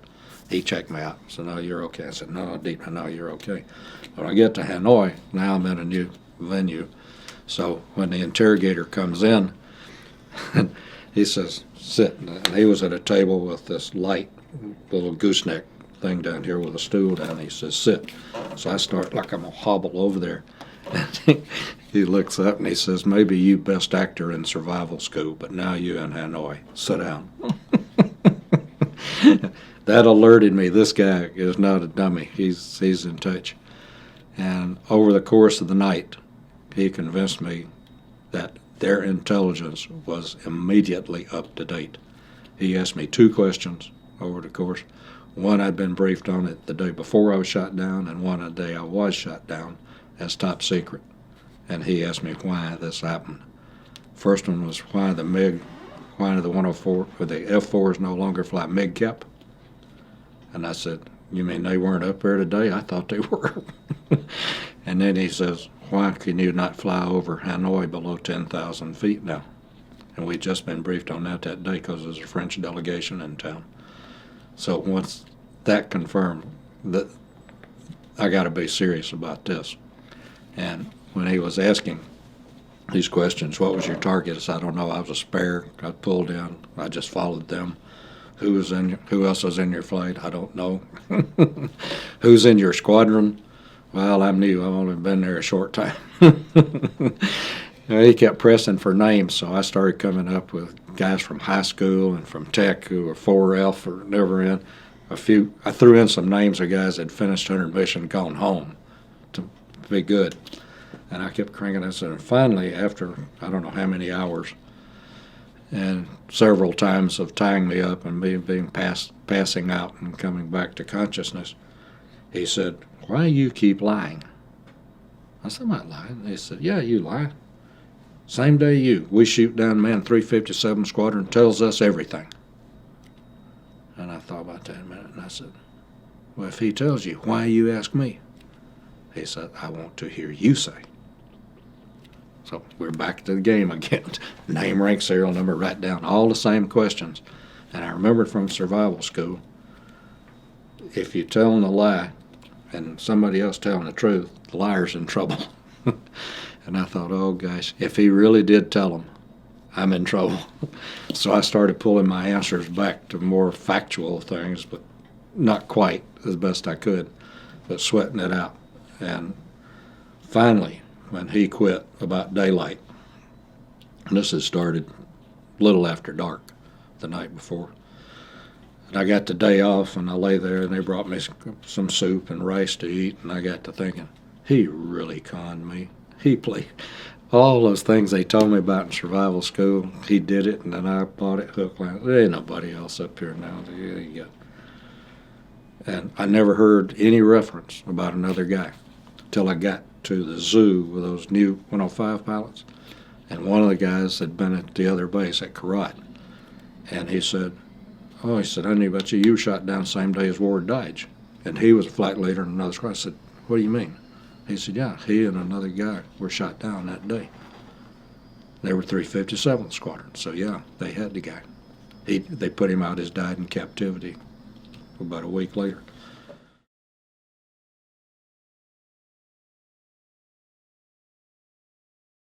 Once I got through the fear, and I mentioned the next day when I said he really hooked me, I got to shape up here and start earning my pay as a major in the United States Air Force.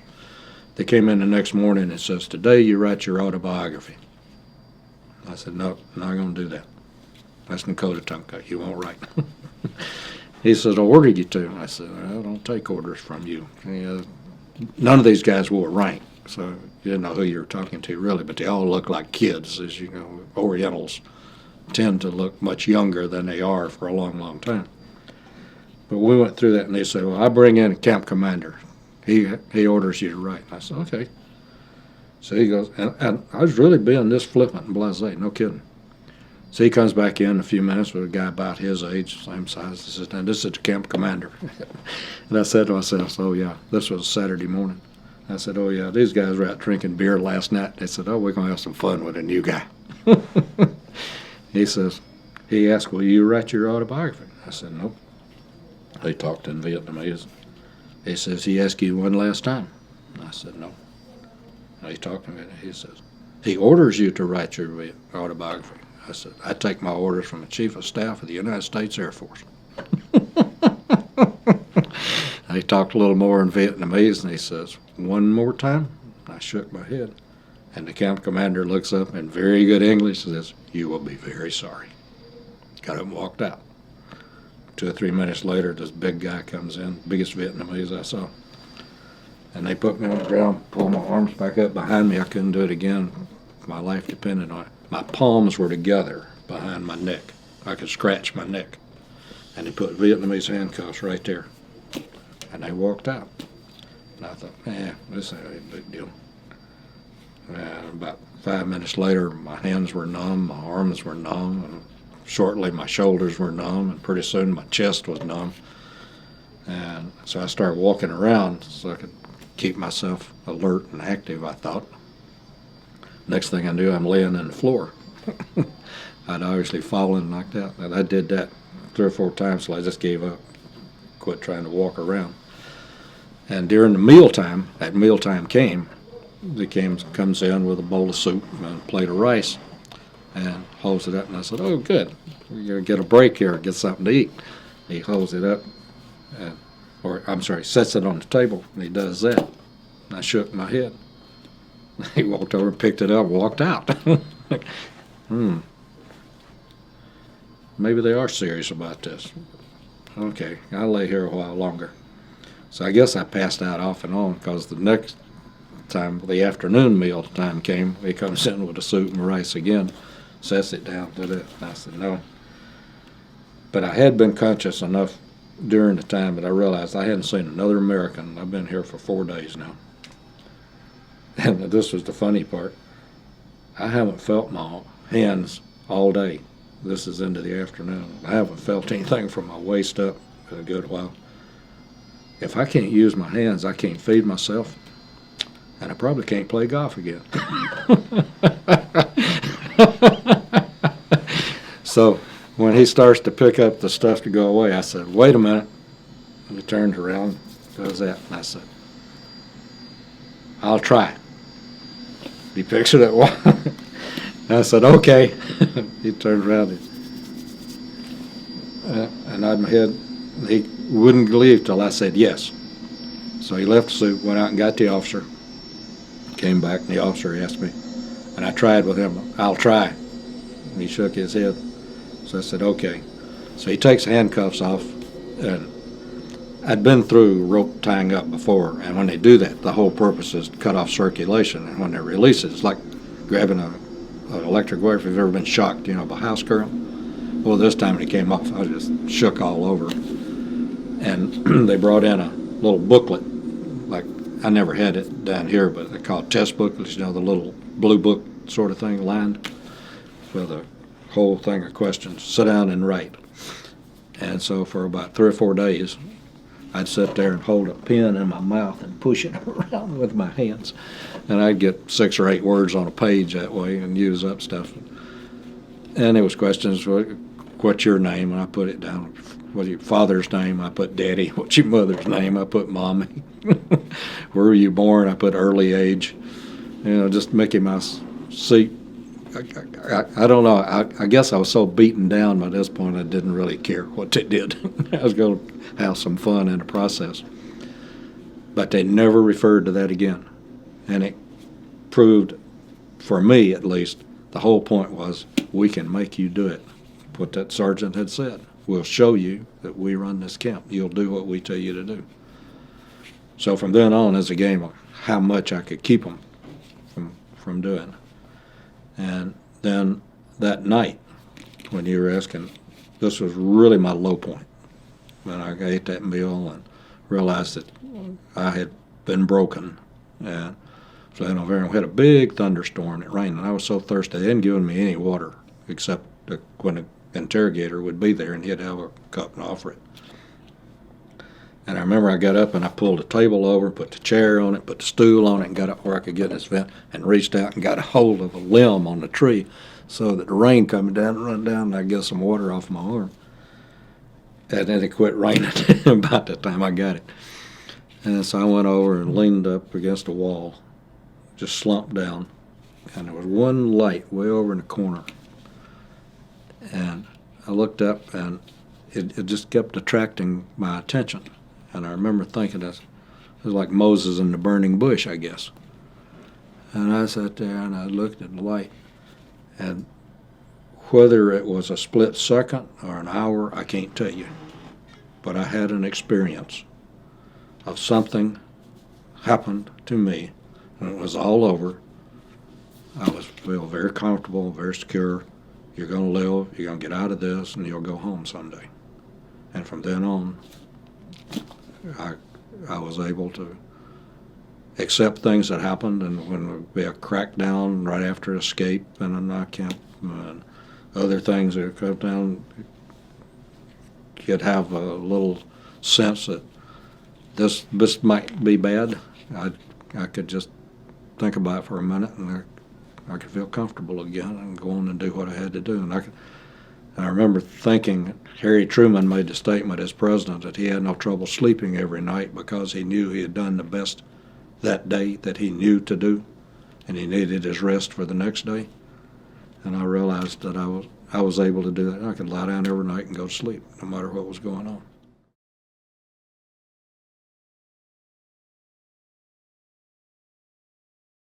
And how long had you been a prisoner when that happened?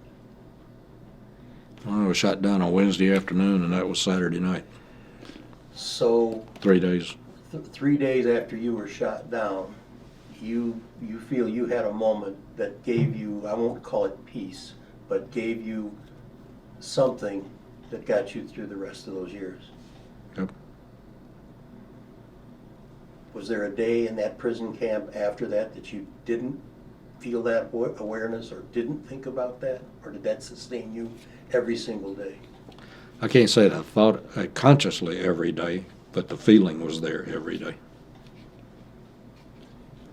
And what do you think about that now? What do you think that was? It still sustains me, and the experience that I had there after we were in those large groups, we started, after some confrontations with the Vietnamese, we started having Sunday church services. And I thought about it a lot. You know, what does this mean to me? What do I do? And I participated, not as an activist, but participated in the services, attended. And when I got home, I went to see another one of our classmates down here at Georgia Tech who had become an Episcopal minister. And I talked to him about it and asked him, you know, how did you make the transition? Because he had been a technical major. How did you make the transition to this? And told me experience. And the first assignment I had when I got back was at the Air War College. And one of my classmates there was a Catholic priest that I got to know fairly well. And I was still in this time, you know, I was saved in that ejection. I went through this other experience. What am I here for? And the Catholic priest helped me put it in the best perspective. He said, don't try to solve the problem. He said, you go through your life looking for the sign or looking for this or what. And he said, you may miss what you're actually here for. He said, just accept the fact that you're here and make the most of it that you can. And that's really what's been with me ever since.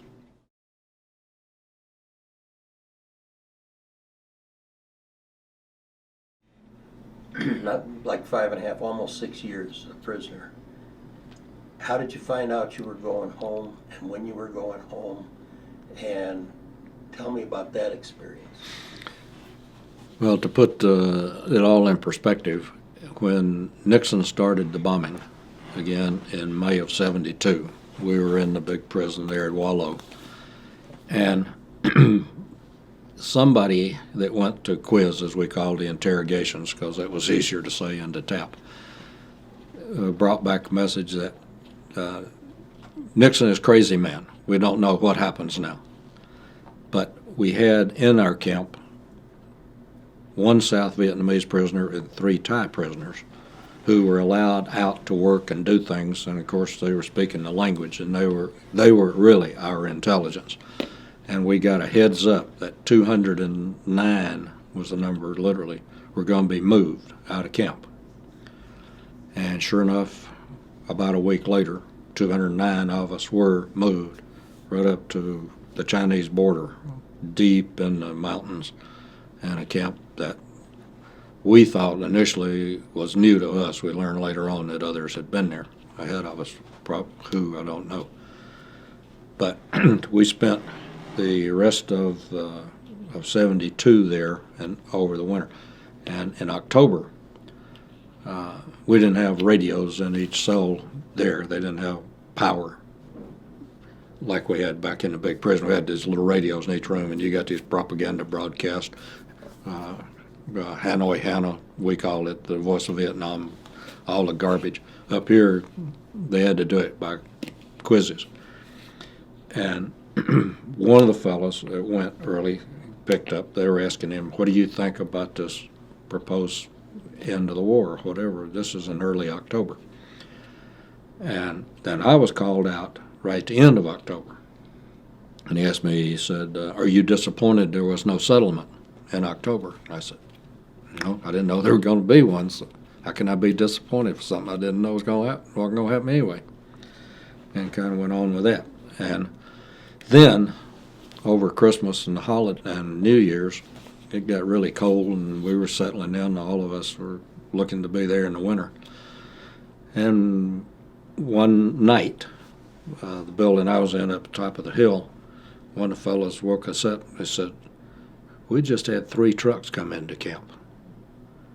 So we all stayed up and we counted 17 trucks. You don't need that many to bring in a month's load of food. Something is up. And the guards came around that morning and let us out to go out to eat or to shave, whatever we were going to do. We had a little area, kind of a little patio we could get out to in our building. And he looks around at one of the other guys and he does this. And then he comes back like that. Looks over and says, something is really up here. So we went back in, and just so we didn't miss out on it, we all started rolling up our gear. That afternoon when the guard came around and opened it up, and he gives us this, which was a signal to roll up, ready to move, we just all leaned over and patted our roll. He got a big smile on his face, and right after dark, they loaded us on the trucks, headed back to Hanoi, and about halfway down mid-afternoon, we stopped and had a little coffee break. They gave us water and little energy bars, coconut bar stuff. And instead of getting back on the truck necessarily to your own, they divided us out in 4 categories. And what turned out to be the first 2 release groups went back to the big prison. The 3rd release group went to the one we called a plantation, and the 4th one went to the zoo. And, excuse me, we'd been back about a week, and I was at the plantation in the 3rd group. They called us out one afternoon. We lined up, and the camp commander came over, and he read us the protocol from the Paris Treaty that in itself required that the prisoners be notified within 48 hours of this date. And they were told it, and they stood there for a few minutes waiting for us to do something, and when we didn't, they said, okay, dismissed, and we all filed back into our own little cells, and then we went up hugging each other. So, God, I hope it's true, hope it's true. In my particular case, I was pulled out and taken up to Wallow. It turns out that after the first release group, there was a little difference of opinion between, and the conditions for release were that everybody would be released in 4 equal increments over the next 60 days. So, and with the sick and wounded being released first. Well, the U.S. expected that to be release the sick and wounded, then 4 more increments. The Vietnamese interpreted it to be the sick and wounded would be in the first increment. So they had a little hassle about that. And somehow they came up and released 20 guys, just pulled it almost at random, came out. So as that was going on, I was pulled up to the second release group. Then they decided, no, the count didn't work. So I went back to the plantation. And then they pulled me out again. And whatever the problem was, we were supposed to be released on the 1st of March. And the camp commander came in, and we had the big, going away thing, special dinner, blah, blah, blah, on the night of, last night in February. And then he told us, he said, maybe you do not go tomorrow. There is a small problem. I will let you know. So the next morning he comes in and said, I don't think so today. And that night he said, maybe tomorrow. And then by March the 3rd, we were said, oh, to hell with it. I hope somebody got out of here anyway. And he came in that night and he says, I think tomorrow, okay. And sure enough, the next morning he comes in and came in. There was a group called the, I forget the exact name, but they were an Indian, a Canadian, a Czech, and another Soviet Union type. Had to come around and inspect everybody. So they came through. We figured, I think we might make it today. And sure enough, about an hour later, we started going out. We got our go-home clothes that we'd been fitted for. We went out to pick them up, put them on. And they walked us out the front gate, and they had their little 20-seat buses out there, and we all got on and headed over to Gilum for the big trip home.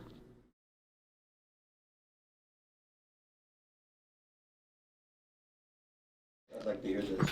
Well, we got out there as we pulled out onto the ramp, and I saw that 141 out there. Of course, working out there, my neighbor at Craig had gotten out of the Air Force and was test pilot in 141, and I'd walked out into one just before I left to go to Southeast Asia. And when I saw that airplane, the United States of America, and that big flag up there, and I told a lot of people, when I walked down and walked up that ramp, I could smell the red clay out of North Georgia. I knew I was going home. Is that just an expression, or did you really feel like you smelled? I mean, I started feeling like I'm headed home, yeah. Well, the one question I want to ask you, the penultimate, next to the last, is a lot of things changed for you while you were a prisoner. You found out about losing your father and losing other family members and your wife. And again, if you don't mind my asking, what sustained you through that? Well, I had premonitions, or indications, I guess you'd say, on both. I only got 2 letters from my wife, and they were 6 lines, but she only used about 4 of them. So all she just said was, the children are fine, they help a lot. Another one was, I moved to Atlanta to go to Emory, the children doing well. You could almost read into it the indifference. And in the case of my dad, the one thing that I got from my mother was a birthday card that was signed Love, Mother. And that was probably one of the really low points when I realized he was gone, because I was looking forward to seeing him. I knew he was in bad shape when I left, but I was looking forward to going back and seeing him again. And so when I got there to Clark, we'd been there, I don't know, 3 or 4 hours, and they came around and got me and said, there's a colonel up here who wants to see you. And he introduced himself from 13th Air Force Headquarters. And we were standing in the doorway to the little ward area that I was in, and I looked up, and a technician that had been seeing me around was leaned up to the desk up here about 20, 30 feet. And I don't know why I turned around. There was another technician back standing around over here. This is not going to be a standard conversation. What is it? So he started out casually, told me about my aunt dying and my uncle dying and my father-in-law dying, and then your father died, and then your wife got a divorce. And as I've described it, it wasn't a surprise. It was the shock of confirmation. The things I was hoping weren't true, but I had a sense. And it was kind of ironic when I learned about more detail about my wife's divorce. When I was up in the mountains and I hadn't gotten anything, heard anything, I went to a quiz and I asked an officer whom I'd known from way back at the zoo. I said, I hadn't heard anything from my wife in a long time. I said, I'm wondering if maybe something has happened. I said, no, I think everything's fine. And I said, well, I would really like to know. I don't want my children to be in hurting or having any problem. He said, okay, I ask. And several months later, I went to quiz with him again, and he said, I asked. He said, I think everything okay. As it turns out, that first quiz was within a week of when she filed for the divorce, and the second one was within a week of when it was granted. And they had sent the paperwork to Hanoi to camp a detention, and since I didn't reply within 30 days, I wasn't contesting it.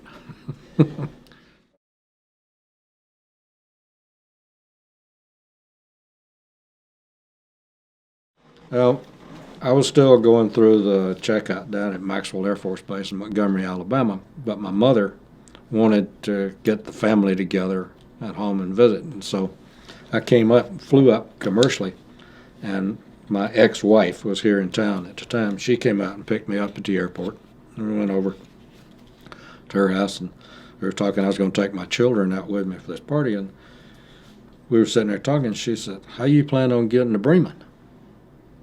Oh, gosh. Thought it hadn't crossed my mind. Oh, well, I'll rent a car. Oh, no, I guess I can't do that. I don't have a driver's license. Why? I didn't think of riding the bus. I don't know, because that'd been right off the bat.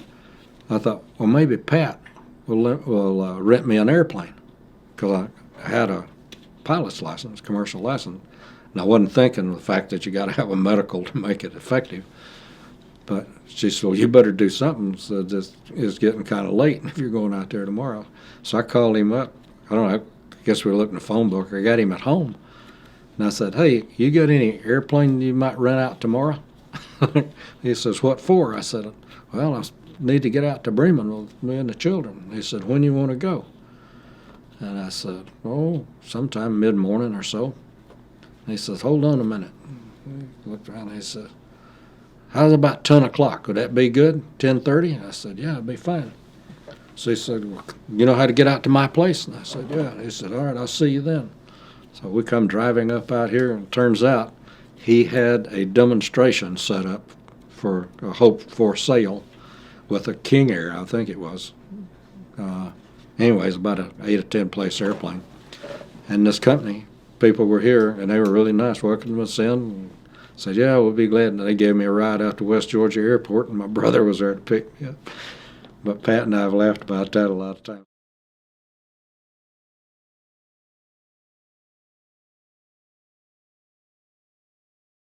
Those 6 years of your life that you literally gave to this country, and all that happened to you, what would you say to young people? Or what would you, if you could get them all to pay attention to you for the next minute, what would you say?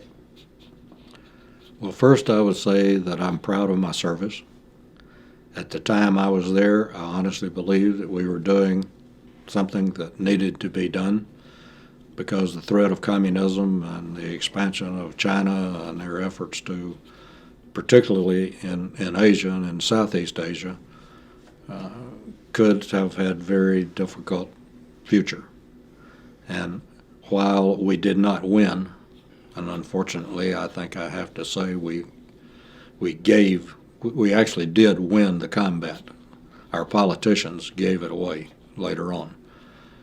But we did accomplish a stalemate, so to speak, and I think we stopped that expansion, gave those countries a chance to get on a little firmer basis.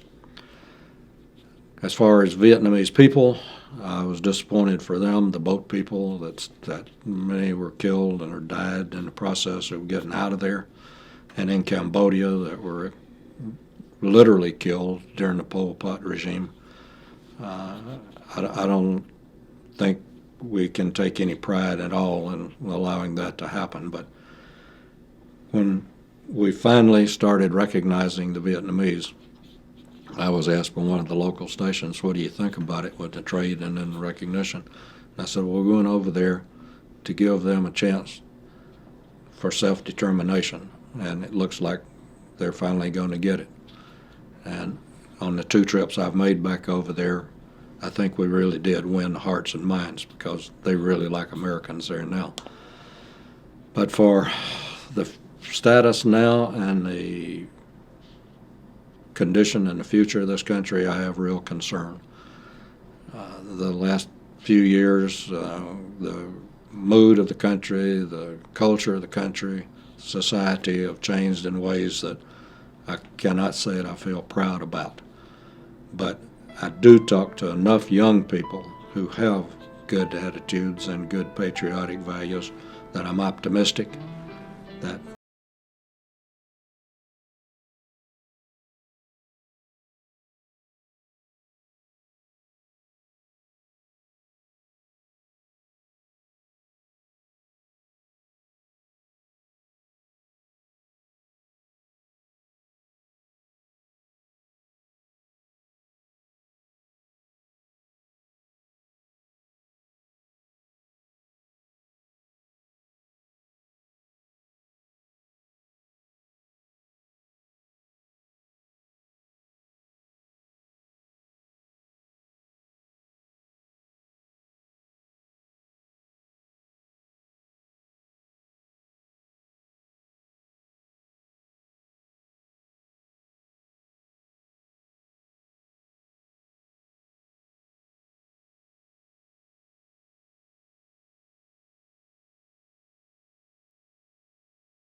The F-105 is the first fighter aircraft designed for all-weather tactical air missions. The aircraft possesses the essential qualities of high speed, rapid rate of climb, good G potential, and satisfactory roll capabilities.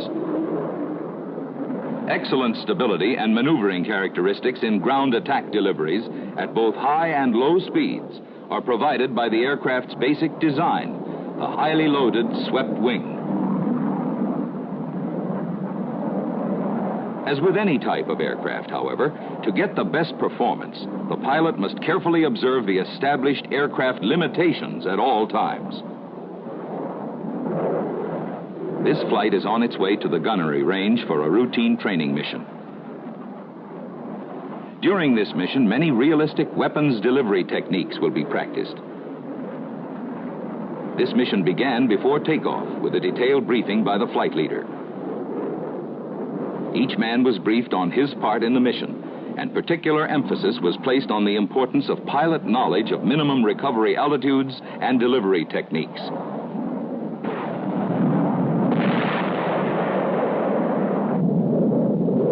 Practice missions are carried out to help the pilot obtain a high degree of proficiency in ordnance delivery.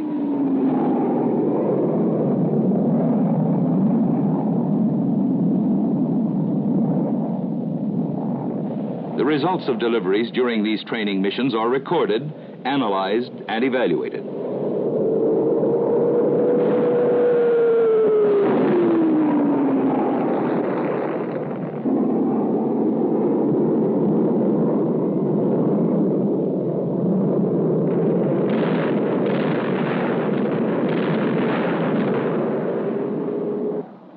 From the accumulated data, the safest and most effective techniques for ground attack operations are developed.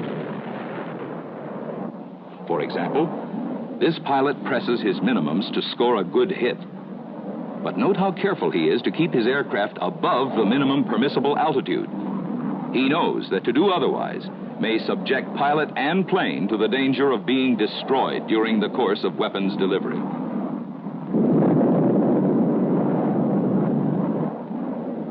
Remember, the Boeing use their F-105 to the best of its capabilities.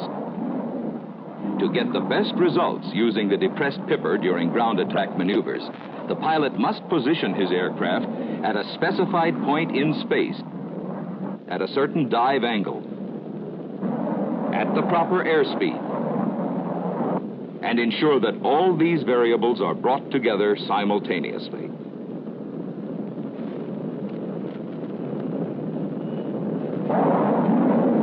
Any deviation from these established release conditions will greatly increase a pilot's CEA.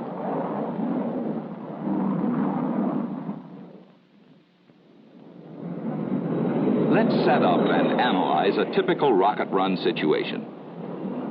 The pilot will follow the SOPs established for the delivery of this ordnance. A pilot takes advantage of all the aids which will enable him to get into the best position for optimum delivery of his weapons. For example, the command markers can be used as a cross-reference to serve as an important aid in arriving at the desired delivery conditions. With our target at sea level, the altimeter command marker is set for the desired AGL, 2,200 feet.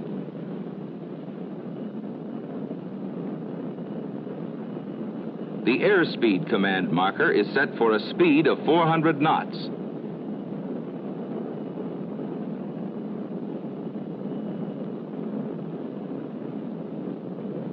And the desired Mach, 0.63, is set into the Mach command marker.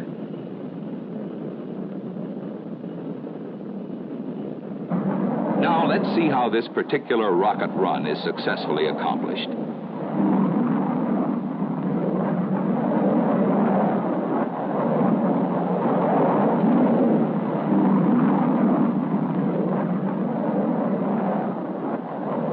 From its prescribed base leg, the F-105 enters a 30-degree dive angle and accelerates to a speed of 400 knots. Following procedures established for this ground attack maneuver, at 2,200 feet AGL and at 4,400 feet slant range, the rockets are fired. For successful recovery, the pilot immediately starts his pullout at the planned Gs. This keeps his aircraft out of range of his own weapons and assures adequate ground clearance. Remember that a poor base leg is the first indication of a bad pass. Anytime an aircraft is put into a dive during ground attack maneuvers, the pilot must plan and use techniques which will guarantee a successful recovery. Otherwise, he will find himself in a dangerous situation. For there's no denying that steep dives at low altitudes, which are part of any type of ground attack maneuver, are inherently dangerous. If the pilot follows established procedures, however, no problems will be encountered. Using the dive recovery chart from the Dash 1, let's look at several dive recovery situations. Consider an aircraft at 450 knots, at 4,000 feet, in a 45-degree dive. The pilot makes a pullout of 4 Gs. In this case, the amount of altitude used during the dive recovery is 3,000 feet, leaving 1,000 feet ground clearance. For any number of reasons, assume that the airspeed increases to 500 knots. This is what happens. You can readily see that in this situation, the recovery altitude required increases to 3,700 feet, leaving only 300 feet ground clearance. Still using 500 knots, increase the dive angle to 50 degrees while still pulling 4 Gs, and the recovery altitude becomes, well, to say the least, critical. Remember, any combination of increased airspeed and steeper dive angle results in a recovery altitude that is inadequate. Never figure that you have a couple of Gs left in the bank that allow you to press minimums. Plan your delivery in accordance with the normal number of Gs you would pull, then fly the aircraft as planned. You must begin the pullout from a dive as soon as your ordnance is expended. Don't make the mistake of hanging on too long to get a better hit or to see what kind of hit you did get. Always keep in mind that the basic recovery factors are constant. Here are examples of how additional altitude is lost by hanging onto a dive for 1 second too long. In a 30-degree dive at 400 knots, an additional altitude of 340 feet would be lost. At 450 knots, 380 feet additional. And at 500 knots, 420 feet, and so on proportionately in relation to speed and dive angle. Altitude lost at the start of recovery is always reflected in the bottoming out altitude.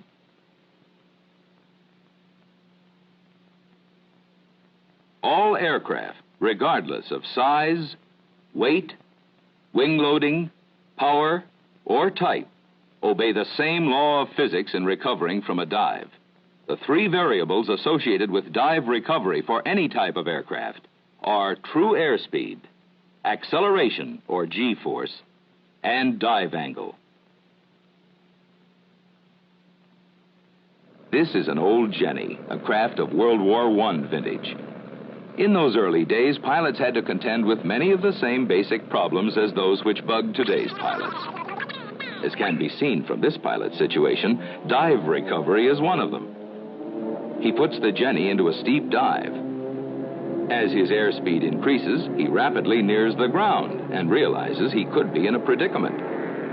But he is smart and knows his minimum recovery altitudes and is able to make his normal dive recovery. Here's the point we want to make. Even though there's a big age difference between old Jenny and our modern F-105, were the 2 aircraft to attain the same airspeed, pull the same amount of Gs at the same dive angle, they would require exactly the same amount of recovery altitude.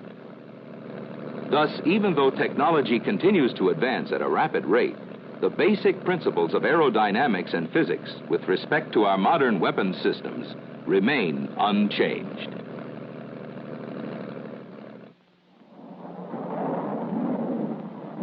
The F-105 is equipped with speed brakes to assist the pilot in controlling airspeed during a dive. Should excess speed be attained at low altitude, apply the speed brakes immediately. The speed brakes in the F-105 are most effective, and their speed-reducing benefits will be apparent at once during any marginal dive recovery. Further, use of these brakes does not restrict the Gs attainable.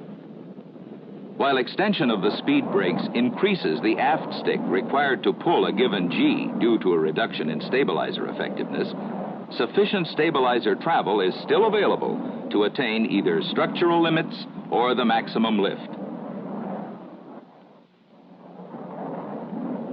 The continuous development of modern fighter aircraft has led to longer fuselages of much higher density, During flight, this results in slightly longer response time to pitch control inputs. Because the F-105 is one of these larger aircraft with a long, high-density fuselage, its longitudinal response characteristics are relatively slower than the earlier, smaller aircraft. However, this flight characteristic will not be apparent in normal maneuvers. Suppose the pilot finds himself in an abnormal flight situation. Let's demonstrate with a hypothetical but realistic dive recovery situation. The first portion of the dive proceeds normally. You are pulling slightly less than 1 G during the tracking phase. Consider the variables associated with recovery from a dive carried to too low an altitude and which results in a panic situation. Most important of these variables are stick position and G's. Pitch rate should also be considered. From concentrating on the target fixation, you suddenly find yourself much too low. In such a critical situation, your first action will almost certainly be a very large aft stick input in an effort to make the quickest possible recovery. Instinctively, you grab a handful of stick. In fact, you've put in enough aft stick for 15 or 16 Gs. You don't seem to be recovering from the dive fast enough. Nothing seems to be happening fast enough except the approaching ground, and that's coming at you too fast. As a matter of fact, the pitch rate started up the moment the stabilizer moved. Still, the G's, which are really what's going to pull you out of this dive, seem too slow in coming on. Actually, the G's started up only about 1/4 second after the stick moved. It just seems too slow because you see that hard ground zooming up at you. All of a sudden, you sense the G's coming on too fast and heading for the 14 to 15 G's which the stabilizer would give. Also, the pitch rate has increased rapidly to about 40 degrees per second. Now you can feel this rising pitch rate, plus the exceedingly fast rate in G buildup. You continue to call for more G's than are on the aircraft. As long as the stick is aft of this point, this stick position calls for X number of G's. As a result, the G's continue to increase until the G's and the stick correspond. Now you put a lot of forward stick in to get the G's down from the 5, 6, or 7 that it went up to before being checked. You continue to push the stick forward, perhaps even to full forward. The G's respond, going rapidly from high positive values in stall buffet down to negative values within a second. It can reach the range of -2 to 2.5, depending on the amount of stick used. You're on a rough ride and can become completely disoriented. You continue to chase the G's around with the stick. What you should do is either hold the stick slightly aft or let go of it completely. This action causes the oscillations to dampen themselves out, with or without the stab auger engaged. Finding yourself in a too low, too steep, too fast, or too late box, you're almost certain to make this kind of gross stick movement as a matter of self-preservation. The solution to getting out of this kind of tight spot is self-control. Once you've got the nose of the aircraft above the horizon, restrain yourself from making those second, third, fourth, and so on violent movements with the stick. Don't hammer the stick into the instrument panel. We repeat, for this is important. Just hold the stick slightly aft or release it, and the aircraft will take care of straightening itself out.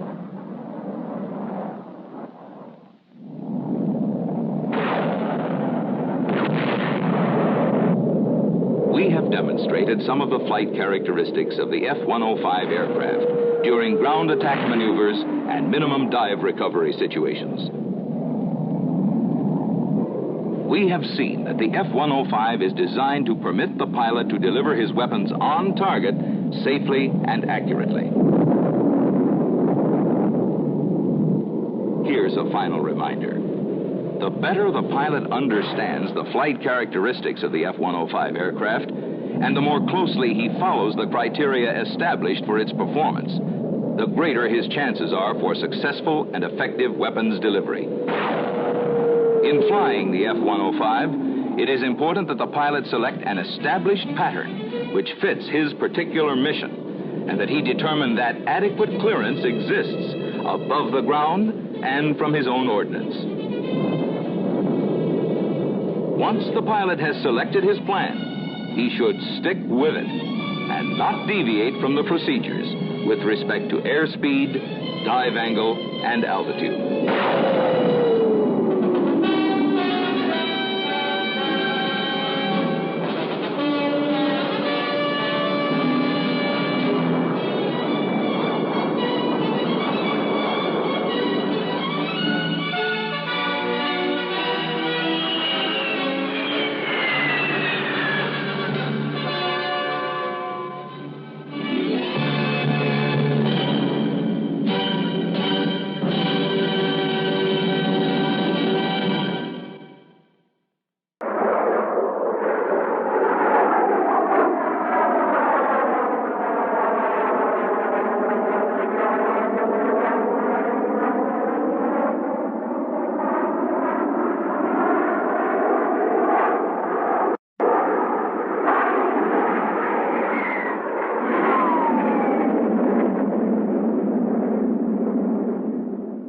Republic's F-105 Thunderchief flies at Mach 2, twice the speed of sound.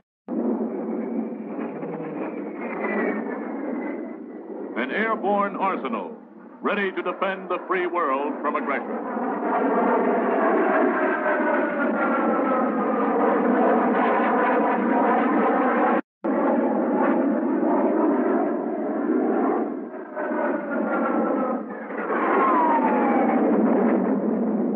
Recently, the world learned how prepared the F-105 really is when newspapers heralded the fighter bomber as it set a new world's speed record for the 100-kilometer closed course.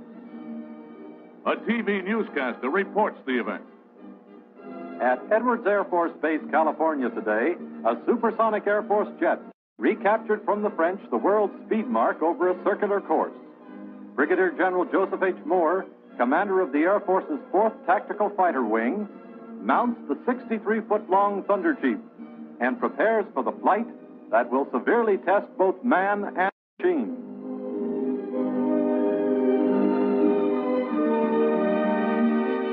His path is traced each second by special space positioning camera crews and radar teams. Averaging 1,216 miles an hour, the Chief completes the course 62.14 miles in 183 seconds.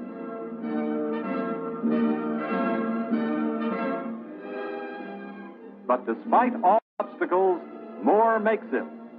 A new world's record for the Thunderchief, a proven aircraft for the Tactical Air Command of the United States Air Force.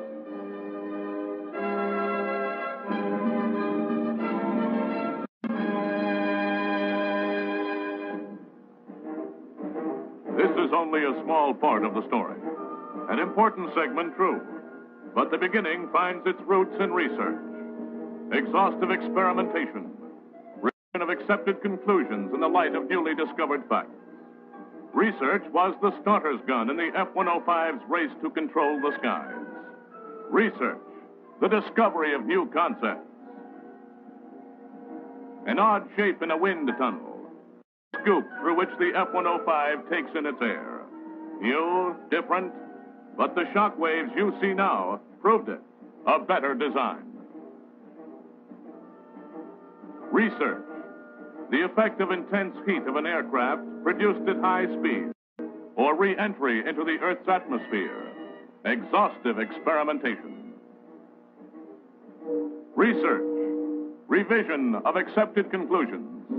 New metals must be found, stronger, lighter metals. Metals and alloys of the past must give way to exotic metals, able to resist the ravages of spaceflight. At Republic, men armed with the knowledge of the past are searching for the answers to these problems. More than 5 million engineering man-hours went into the creation of the Thunderchief. For it, man has created an alter ego, the electronic brain. The information gathered is fed into the machine, analyzed and computed. Soon you will have your answer. Now you are ready for production. The first cut is made. A sheet of metal, plain, characterless, undergoes the first step in the process that will change it into an integral part of the Mach F-105. For this, too, man has created machines, automatic machines designed to operate from coded information fed to them on either punch tape or magnetic tape. Republic, employing full-time use of its large battery of automatic skin mills and profilers, helped make possible completion of the new F-105 all-weather Thunderchief 3 weeks ahead of schedule. No longer a lifeless piece of metal, man and machine have given it design, shape, function. Each part, joined with other parts, form a section of the aircraft. The after section, the center section, the nose. They have been manufactured independently, but to exact design. No room for error. And now the mated sections are brought to the final assembly line and placed on a jig. Now we see shape, form, and the start of life.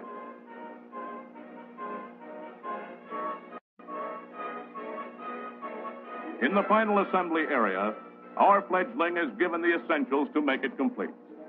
The heart, a powerful J-75 engine with a thrust of 20,000 pounds. In the time it took to walk a block, the Thunderchief can climb 8 miles. And the brain, electronics, enabling the plane to function almost automatically to any target, over any terrain, in any kind of weather.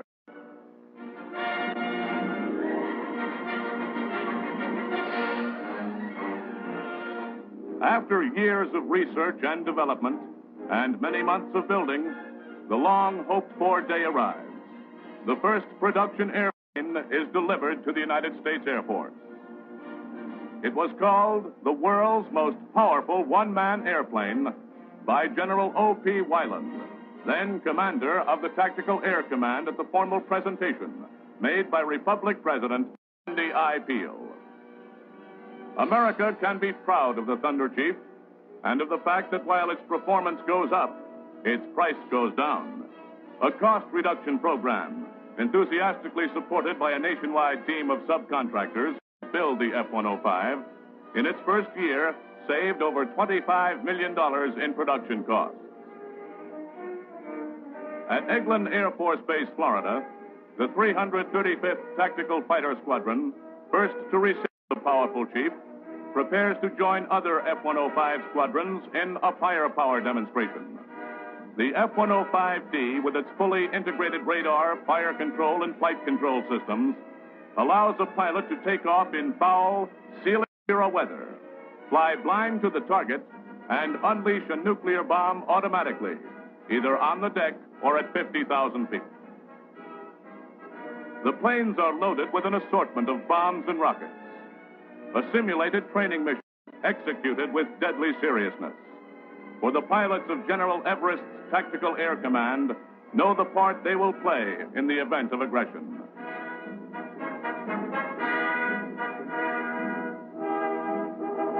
Each loaded with a particular means of destruction, the planes fly to the rendezvous area, some with napalm or fire bombs. This chief carries conventional bombs, 2 1,000-pounders. Still others are stocked with rockets, lightning fast and deadly accurate.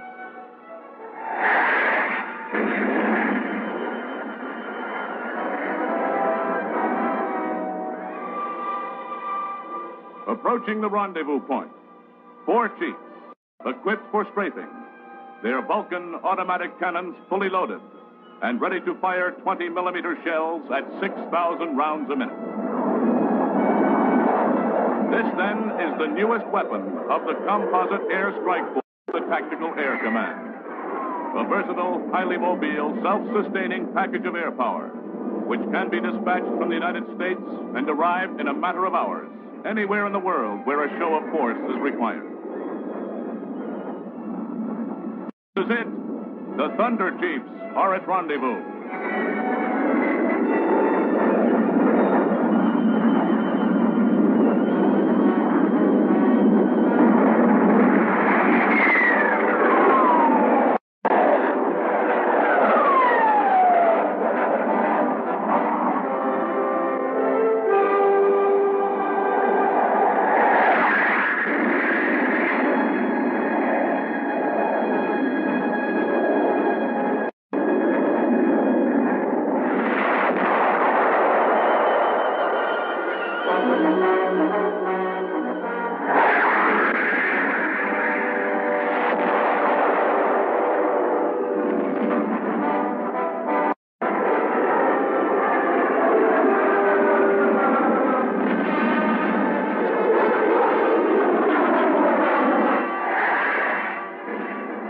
On the radio, the force commander calls out, "Okay, Tigers, let's wrap up and head for home.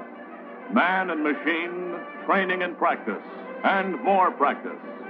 There's a lot at stake.